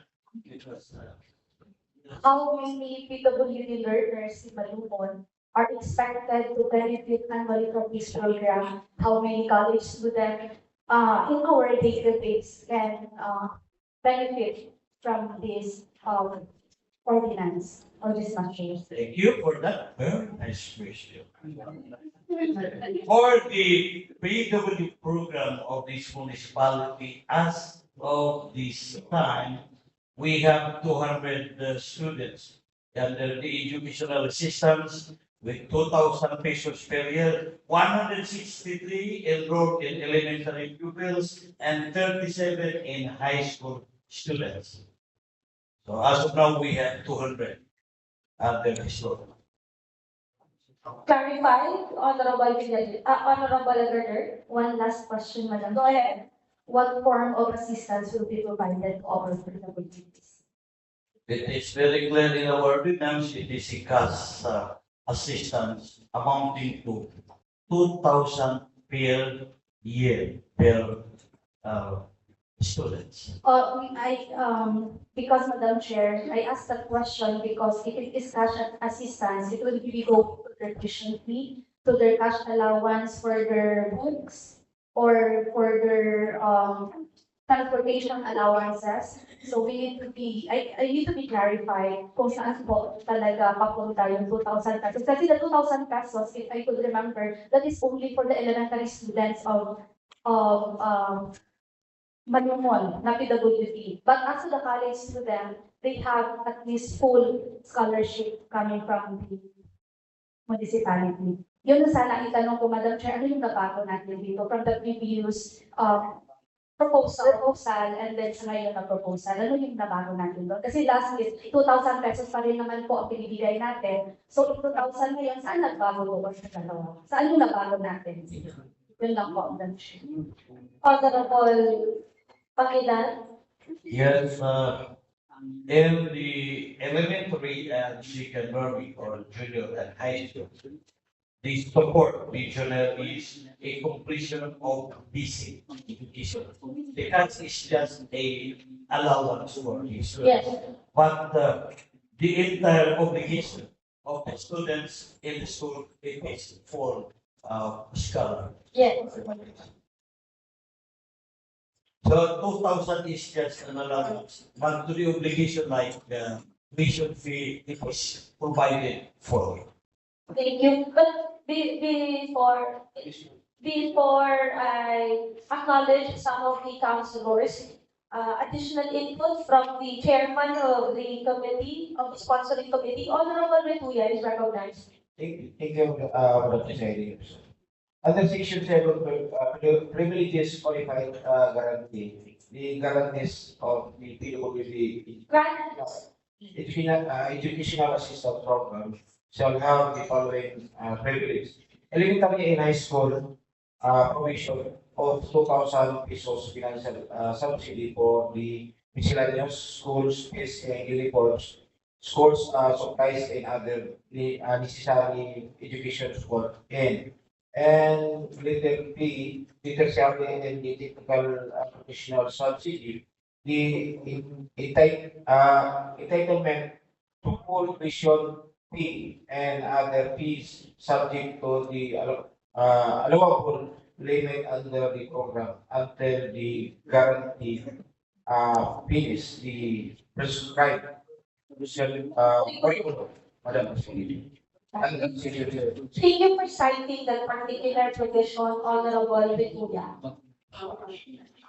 Honorable Lagorder, So in other words, Madam Chair, I am clarified that aside from the full scholarship that will be given to our PWD, we will have another 5,000 pesos. And I assume that the new, yun ang nabago natin doon sa previous natin. I think the updated version, the ones that we are deliberating right now, the new provision in this particular updated version is the exemption of those who are PWD scholar grantees but subject already to the full scholarship of the institution. If you notice under section 7, since I have noticed it also, section 6 rather, under letter C, there is an exemption because under the old PWD ordinance, there is no exemption provided to the PWD grantees. Once they are already a recipient of a scholarship, they are not eligible to be a part of this assistance because they cannot present a statement of account to the appropriate department, particularly the education focal person, since they are already full scholar of that institution. But we have amended that, and that is included in this particular updated version. No? I hope the Honorable Lagarder is clarified. But anyway, since that has already been cited, Honorable Villarreal, you are raising your hand. Thank you for that inquiry. So, yun yung nadagdag na, yun yung question ni Councilor Lagarder kung anong nadagdag dito. Pero, the distinguished councilor of Nagpan, I believe he has some follow-ups on this additional provision. Yes, saying to really, Mr. Madam Chair, Section 6 literacy exemption from the Statement of Account Department. What's the purpose of this exemption? Thank you. Okay. What is the purpose of this new provision, which is part of the amended version of this PWD ordinance, Honorable Pangilan? Actually, it is very fresh that you cited and your statement. Yun po ang sinabi ng presiding officer natin na bago. Na dati wala ito. But nilagyan ito para mabigyan ng pagkakataon yung mga full scholars ng any institutions. Ng PWD? Yes, but they can still avail if qualifies. So yun po ang ibig sabihin na Madam Chair, yung sa exemption from statement. Perhaps the question of Honorable Villarreal, correct me if I'm wrong, Honorable Villarreal, but he would want to know what is the wisdom behind this conception, behind this provision. Why is it that a PWD who has already been a scholar of an institution be provided with another scholarship or educational assistance from the government na cover naman siya ng scholarship ng institution? Tama ba, Honorable Villarreal? Yes, Madam Secretary. Please answer the question. As part of the authorship, of course, kahit scholar na po siya ng saang university, bilang nanggaling po sa ating bayan, we have also a responsibility showing concern to any PWDs which is under our jurisdiction. Na in our part, na through this ordinance, we can also extend help to them. Aside for scholarship, varying from any universities, the LGU itself can extend help. Kahit lang doon sa hindi man gano'ng kalaki yung financial fund, it is a part of showing the love and concern to its constituents. Thank you, Honorable Pangilan. We would want to hear from the author himself also, Honorable Kian Cesar Narios, any additional input as to the wisdom behind this exemption? Yes, thank you, Madam Chair. As to the addition of those votes, Madam Chair, up to now we have 13 scholars under the tertiary media education, Madam Chair, and they are receiving full tuition fee scholarship, Madam Chair. So, nanong na ay extension because part sa ato ang requirements is what we call statement of account or the SOA.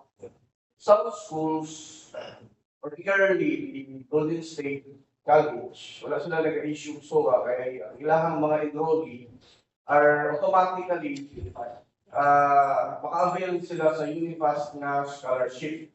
So since nga di sila maka-issue SOA sa atong scholar na PWD nga nag-eskwela sa kanang particular na eskwela, particularly the Golden State College, ang ato ang local government unit maghatag og exception. So instead nga full scholar siya, maghatag og 5,000. No? Tama ko 5,000. But apart, kung walay mga katong SOA, katong mga naghahatag, regular nga mga estudyante nga wala cover sa uban pa ng mga scholarship program, they are entitled for a full scholarship sa ato nga program, Madam Chair.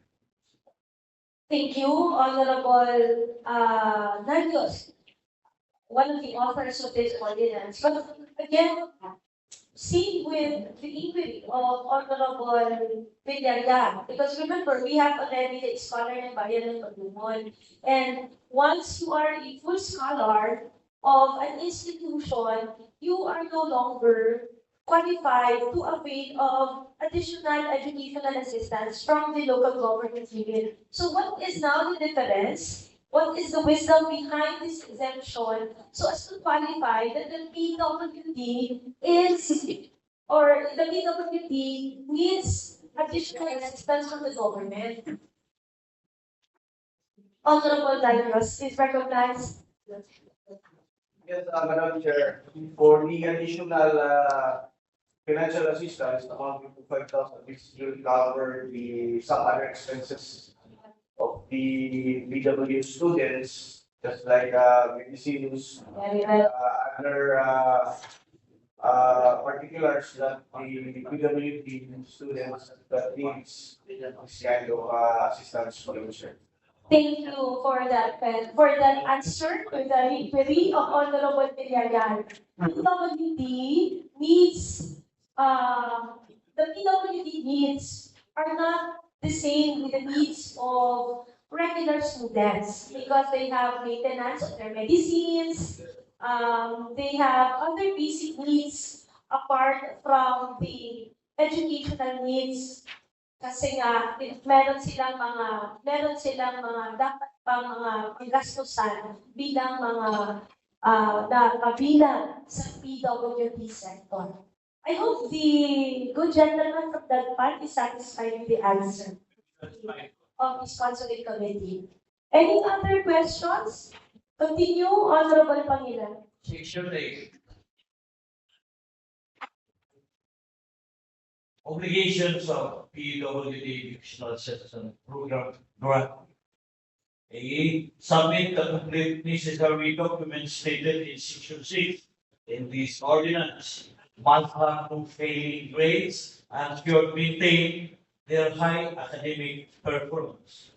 And finish the course within the period indicated in the curriculum that grantee is taking. That is Section 8. Section 9, disqualification for failure of educational assistance. One, failing grade for tertiary students. Repeatedly dropping out subjects without justifiable reasons. Membership in any organization engaged in illegal or subversive activities or participation in any such activities. Taking prohibited drugs, committing any act of immorality, drunkenness, dishonesty, and any form of misconduct affecting the integrity of the grant. Conviction of any crimes involving moral turpitude, falsification of official records, expulsion or dismissal from the school, college, or university. Section 10, mode of payment. Upon submission of the required documents, the person with disability affairs PDAO shall prepare the corresponding voucher or payroll for the grantee subject to the following conditions. Upon verification of the submitted documents, the PDAO shall endorse to the municipal treasurer the list of qualified grantees for the release of their educational assistance, strictly based on the amount reflected in the statement of accounts, but not exceed the allowable limit under the program. 2. False color PWD students who are exempted from the submission of a statement of account shall receive a financial support based on the allowable subsidy through the same disbursement trust. 3. Elementary and secondary grantees shall receive financial support in accordance with the allowable subsidy determined by the program in coordination with the municipal social welfare development fund. And in cases where the grantee is able to personally claim the educational assistance, a duly authorized relative may claim the same at the municipal treasurer's office upon presentation of a signed authorization letter from the grantee and valid identification cards of both parties. Section 11, requirements for the continuance of the grant. The PWD Educational Assistance Program grant is required to present the registration form to PDAO every beginning of the semester. The grantee is required to submit the grades of the previous semester not later than 2 weeks before the start of the succeeding school semester to verify if the grantee has failing grades and complies with standards set by this ordinance, enable to avail and continue to the next semester's grant. Elementary and high school grantees shall present report card enrollment form from the school where they enroll. 4. Non-graded learners shall present certificate of enrollment duly signed by the school principal where they enroll. Section 12. PWD Educational Assistance Program Board hereby created. A. Composition. The municipal mayor, chairperson, SB Committee on Social Welfare, vice chairperson, SB Committee on Education, municipal treasurers, municipal welfare and development officer, municipal budget officer, educational program coordinator, person with disability affairs officer, EDC representative, and such other member as may be in necessary. Any questions so far? Observation? Please continue, Honorable Let the Pangilinan. duties and functions of PWD to screen applications of PWD Educational Assistance Program grant and submit to the local chief executive the list of qualified grantees. Plan, formulate, implement, monitor, evaluate, and program implementation, conduct continuing studies to improve the program. Perform such other duties and functions as may be deemed necessary by the LC. The PWD Educational Assistance Program Board shall immediately convene upon the approval of this ordinance. Regular meetings shall be held before the opening and ending of each semester. Special meeting may be called by the chairman or upon the request of the majority of the members when the need arises. Majority of the members shall constitute quorum. Section 13. Funding source and requirement. The local government unit of Malungon shall appropriate funds not less than 400,000 pesos each year under the 1% senior citizen PWD allocation for the initial implementation of this ordinance. Additional appropriation may be allocated annually from the municipal general fund, special education fund, and other local sources did appropriate in order to sustain the program covering elementary, secondary, tertiary, and vocational technical studies of PWD beneficiaries. 14, 15, 16 are all regular provision of the ordinance, Madam Chair. Thank you, Honorable Pangilinan. Any clarification, observation, reaction? None. What is the pleasure of the sponsoring committee? I am now moving to close that period of. There is a motion to close the meeting of deliberation, seconded by Honorable Yuzon. Any objection? Hearing none, the period of deliberation is now terminated. I move to open the period of amendment. There is a motion to open the period of amendment to be seconded by Honorable Aligario. Any objection? Hearing none, the period of amendment is now open.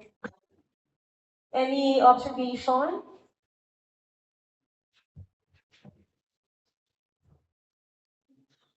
Reaction? Hearing none, what is the pleasure of the sponsoring committee? Madam Chair, I move to close the period of. There is a motion to close the period of amendment duly seconded by Honorable Palek. Any objection? Hearing none, the period of amendment is now terminated. Madam Chair, Go ahead. final motion. Go ahead. Motion for the approval of this draft ordinance enacting the enhanced educational assistance program for persons with disability in the municipality of Malungon, Sarangani province, authored by Honorable Kian Cesar Nalius and co-authored Honorable Luya, Honorable Palik Jr., Honorable Tanduyan, and yours truly for final for second reading without amendment. There is a motion to approve the proposed ordinance enacting the Enhanced Educational Assistance Program for Persons with Disability or PWD in the municipality of Malungon, Sarangani Province under second reading without amendments. Duly seconded by Honorable Tanduyan. Any objection? Hearing none, this ordinance is hereby approved for second reading without amendments. Chair, thank you very much, and to my colleagues, thank you very much. Thank you to the sponsoring committee presented by Honorable Edmond Pangila. Next item, Mr. Secretary. Thank you, Honorable Presiding Officer. Next item, number 5 under second reading is a draft resolution declaring appropriation ordinance number 001, series of 2025, otherwise known as the supplemental budget number 1 for calendar year 2025 of Barangay Bayan, Malungon, Sarangani Province, operative in its entirety. Honorable Nalios is recognized.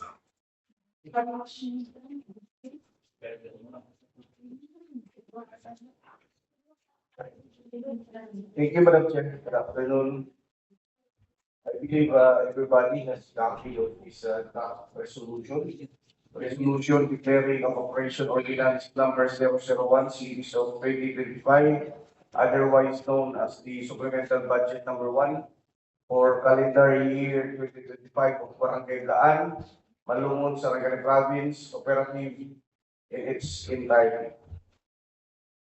Madam Chair, I move to open the period of deliberation, Madam Chair. There is a motion to open the period of deliberation to be seconded by Honorable Villarreal. Any objection?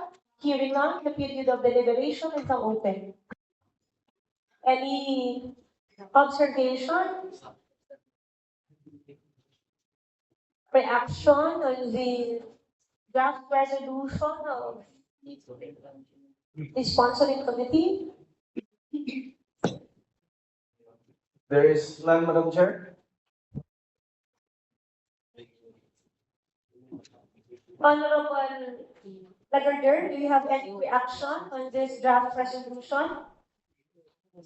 With a supplemental budget for a bonus for the officials of Barangay Bayan? Hearing none, what is the pleasure of the sponsoring committee? Yes, Madam Chair, I move to close the period of deliberation and open the period of amendments. There is a motion to close the period of deliberation and open the period of amendment. Duly seconded by Honorable Villarreal. Any objection? Hearing none, the period of deliberation is now closed and the period of amendment is now open. Any motion for deletion, addition, inclusion on the draft resolution presented by the sponsoring committee? Hearing none, what is the pleasure of the sponsoring chair?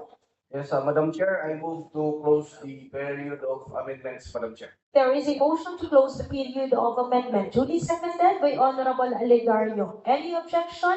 Hearing none, the period of amendment is now terminated.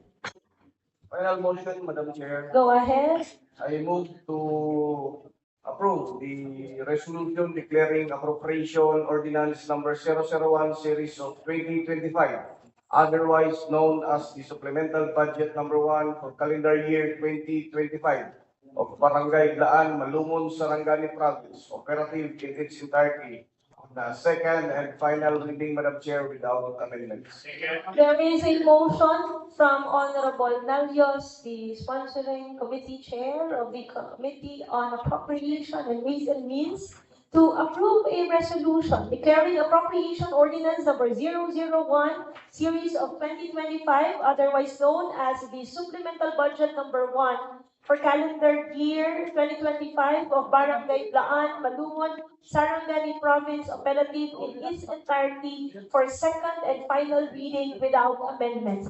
Duly seconded by Honorable Villarreal and Honorable Escalada. Any objection? Hearing none, the resolution is hereby approved for second and final reading without amendments. Thank you, Madam Chair. Thank you, Honorable Nalios. Next item, Mr. Secretary. Next item, Honorable Presiding Officer. Number 6 under second reading Honorable Nalios is recognized. Yes, thank you, Madam Chair.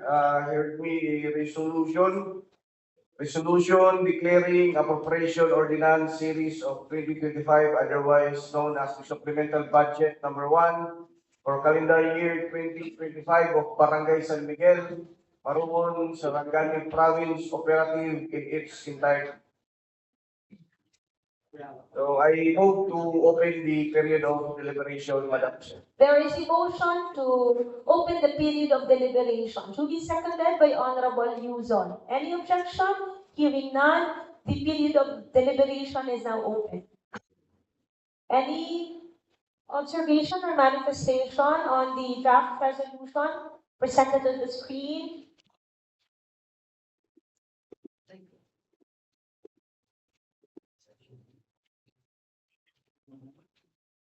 Hearing none, what is the pleasure of the sponsoring committee? Yes, thank you, Madam Chair. I move to close the period of deliberation and open the period of amendments, Madam Chair.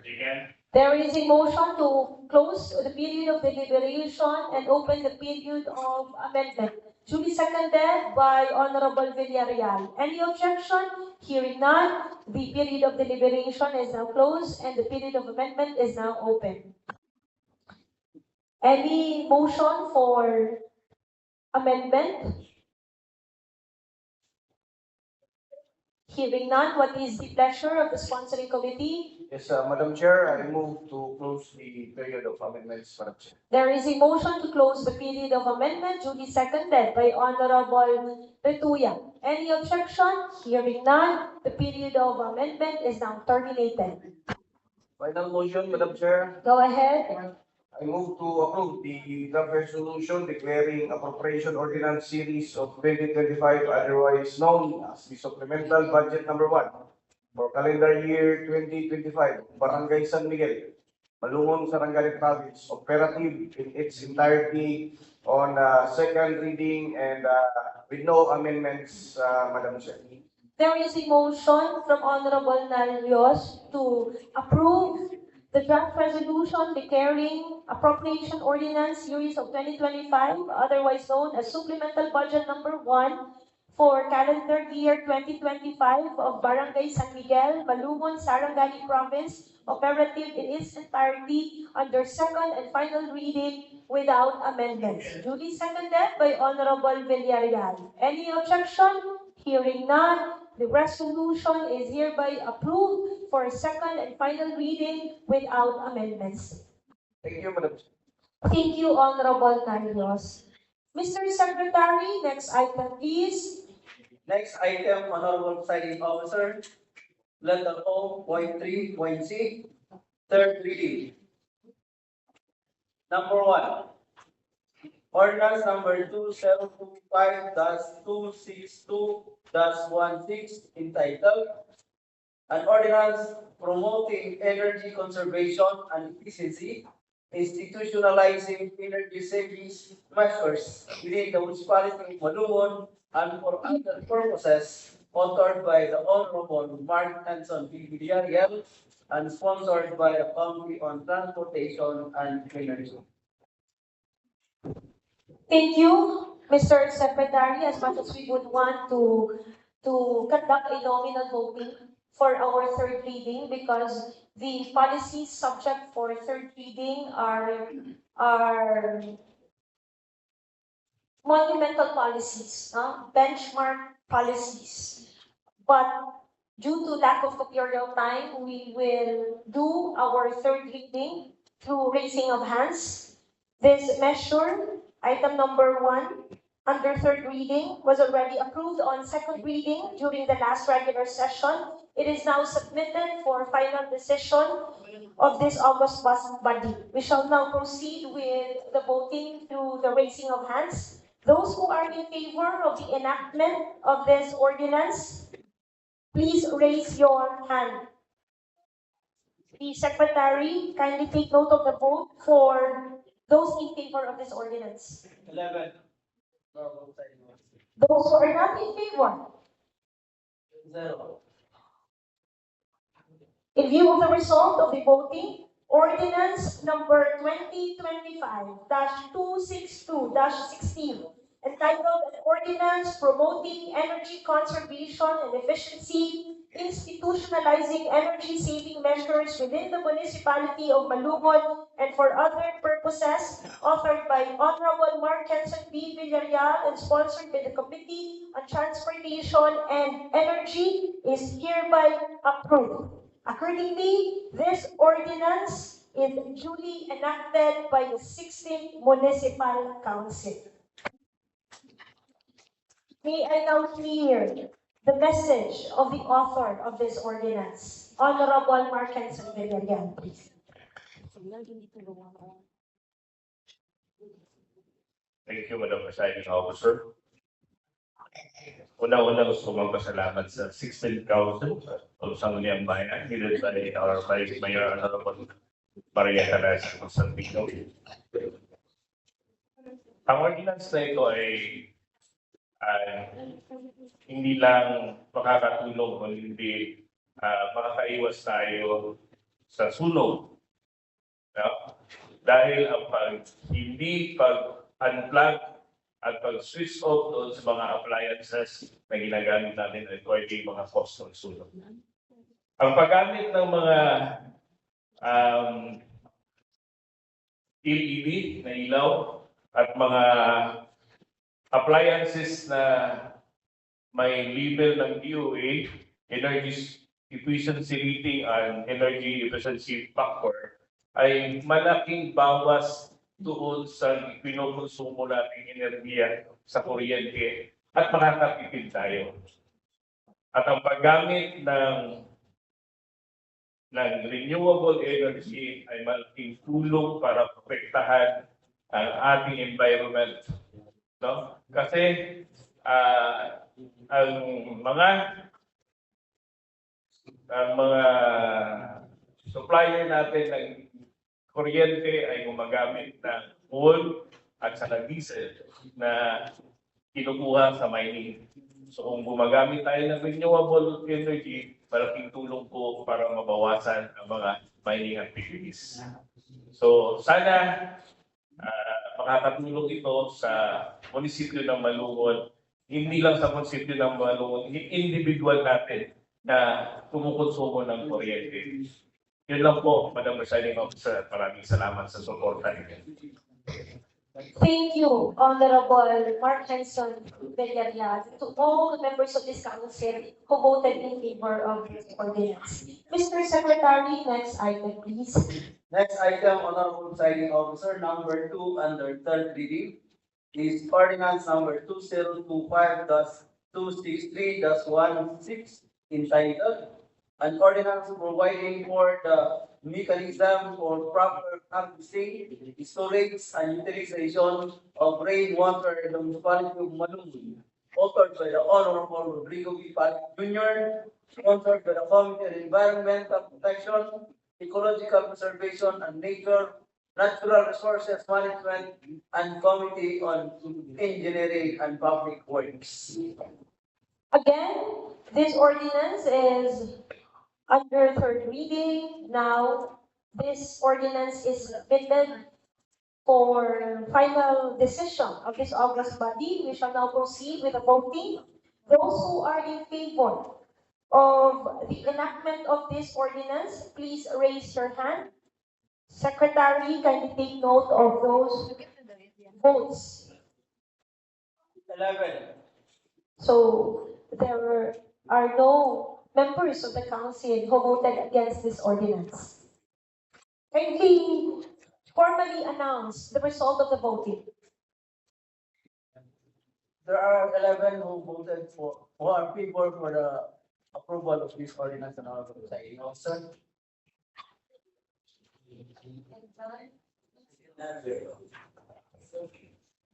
In view of the voting, in view of the result of the voting, ordinance number 2025-263-16, entitled An Ordinance Providing for the Mechanisms for Proper Harvesting, Storage, and Utilization of Rainwater in the Municipality of Malungon, authored by Honorable Rodrigo V. Palad Jr. and sponsored by the Committee on Environmental Protection, Ecological Preservation, and Natural Resources Management, and Committee on Engineering and Public Works, this ordinance is hereby approved and is duly enacted.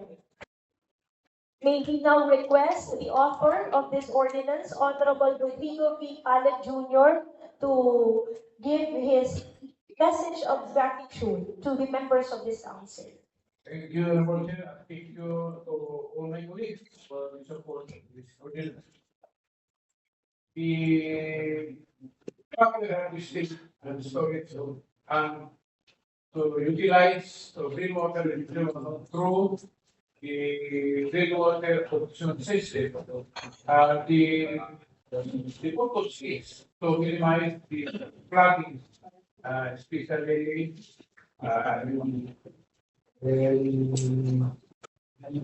states, the subdivisions by the rainwater collection system will minimize the flow of the storm water. And therefore, it will protect the environment and of course to save the lives of our people that our constituents in Malungon. Another justification is we don't have trees already, so there is no hood in rainwater, and there is the rainwater collection system. The strategy is to make the parking, the underground tank to store the water so that after the rainy season, farmers and the household can still make use of the store water. Thank you. Thank you, Honorable Palad, for that, for the wisdom that you have shared to the members of this 16th Council. And when you go back from your trip to Japan, you will learn more and you will share more of the good practices in the country that you will be visiting tomorrow. Next item, Mr. Secretary. Next item, Honorable Presiding Officer, number 3 under the third reading is ordinance number 2025-264-16 entitled an ordinance updating ordinance number 2017-106-11, also known as an ordinance prescribing requirement for the issuance of mayor's business permit and mayor's certification in relation to the quarry operation and sand and gravel extraction in the municipality of Malungon, authored by the Honorable Mark Hanson B. Villarreal, sponsored by the Committee on Environmental Protection, Ecological Preservation, and Natural Resources Management. Another ordinance is now submitted for final decision of this August body. We shall now proceed with the voting through the raising of hands. Those who are in favor of the enactment of this ordinance, please raise your hands. Mr. Secretary, kindly announce the result of the voting. There are 11 who cast their votes in favor of the approval of this ordinance and 0 for non-favor on our outside council. Thank you, Mr. Secretary. In view of the result of the voting, ordinance number 2025-264-16, entitled an ordinance updating ordinance number 2017-106-13, also known as an ordinance prescribing requirement for the issuance of mayor's business permit and mayor's certification in relation to the quarry operation and sand and gravel extraction in the municipality of Malungon, authored by Honorable Mark Hanson B. Villarreal, sponsored by the Committee on Environmental Protection, Ecological Preservation, and Natural Resources Management, is hereby approved and is duly enacted. At this point, may we now request a message from the sponsoring committee. of this ordinance, the chairman of the Committee on Environmental Protection, Ecological Preservation, and Natural Resources Management, the Honorable Sweetly May Galang Lagardel.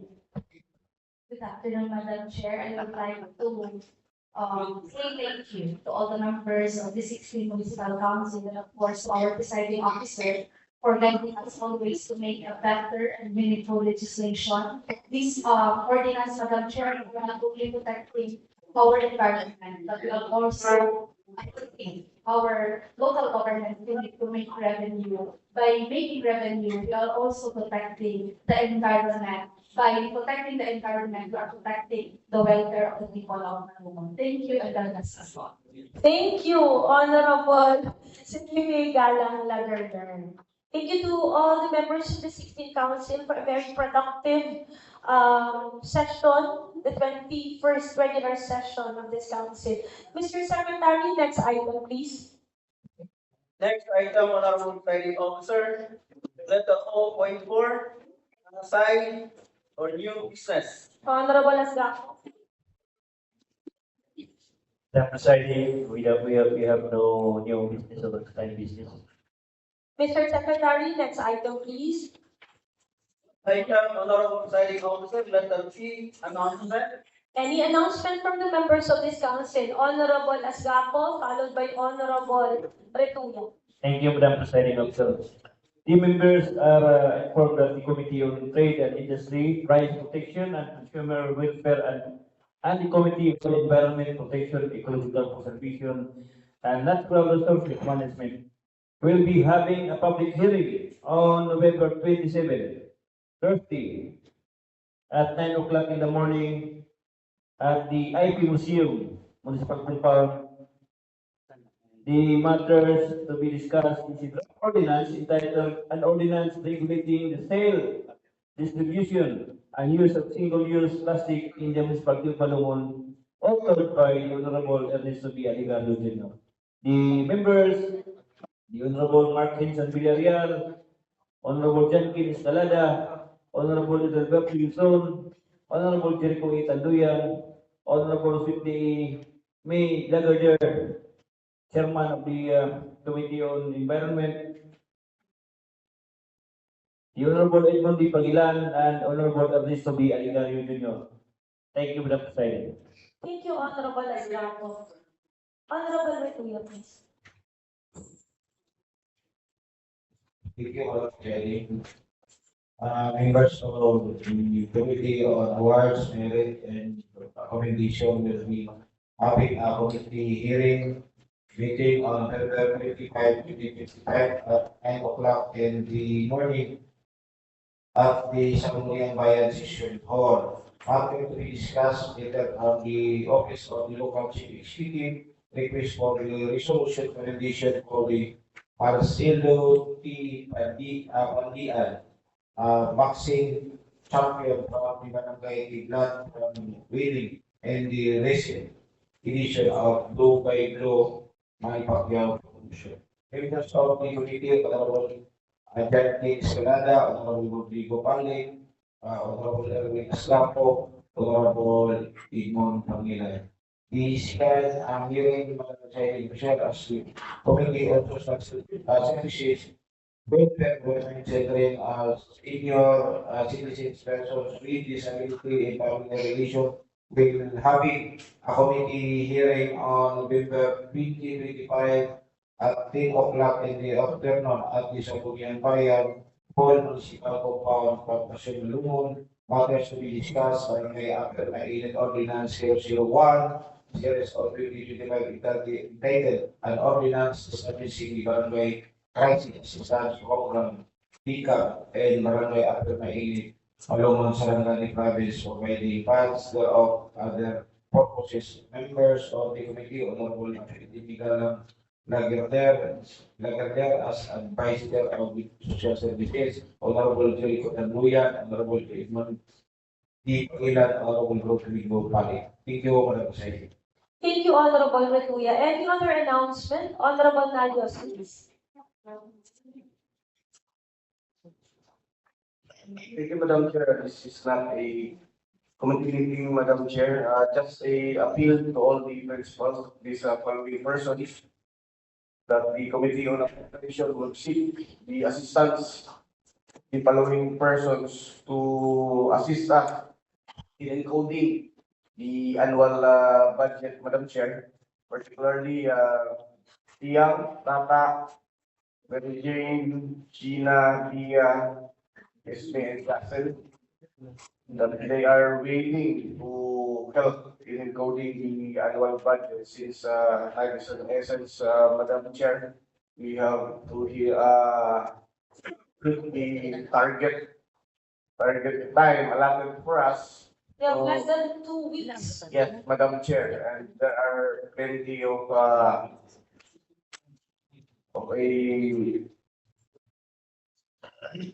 na dapat i-code na to sa ato ang annual budget for para makalendar siya sa second reading. So, sa tanan nga na-mention ng mga staff sa ato nga mga principal, mas matingala mo nung na-busy ang inyong mga staff. So, they're willing naman po to help. So, thank you very much in advance sa ato mga staff. Thank you very much, Madam Chair. Please take note of the request of Honorable Nalios for our scheduling of the second reading of the annual budget of 2026. Any other announcement? As regards to this representation, I just would like to inform all my colleagues in the 16th Council that tomorrow until Thursday, the Vice Mayor State of the Philippines will be having a national convention in Manila. So I will be traveling to Manila tomorrow. I'll be coming back on Friday to attend, timely go back here to attend also the festivities in the province in line with our Munato Festival. Since our beloved Mayor has announced that we will be actively supporting the Munato Festival of our province. Any concerns you have? I will be issuing a memorandum for the OIC of the 16th Bayan. And also, this week, particularly on November 26, we will have our Municipal Children's Month celebration. The Mayor will render his State of the Children's Address. So if we have time, please join the celebration and support our local chief executive in his State of the Children's Address, and also for the parents of the children to appreciate the solid support of the 16th Sangguniang Bayan in this administration. However, to those who will be attending the Incident Command System Level 1 training, please do attend and listen. This is once in a lifetime training for our officials and staff. No? OCD lang ang nagpirma sila, kaya stricto sila, and hindi lahat ng mga gustong magkaroon ng ganitong training na bibigyan. So those who have been selected to attend the Incident Command System training, please attend and represent well the Sangguniang Bayan. Also, on December 3, considering that our topic for the talakayan ng talakayan sa Sanggunian is about the Clay Group Ordinance, the author cannot conduct the video shoot this Friday. So every last Friday, manjud na sa bulan. So we will adjust our time. We will have the shoot on December 3 to accommodate the arrival of our author of the Clay Group Ordinance, Honorable Rodrigo Palet Jr. The time of our shoot will be 10 o'clock in the morning of December 3. The questions are already here. The Oversight Committee will just send copies of the questions so that the staff will also prepare and apprise the principal. The councilors who will be joining the second episode of Talakayan sa Sanggunian with the Clay Group Ordinance topic will be the following. Of course, our host, Kabatas Padernilla.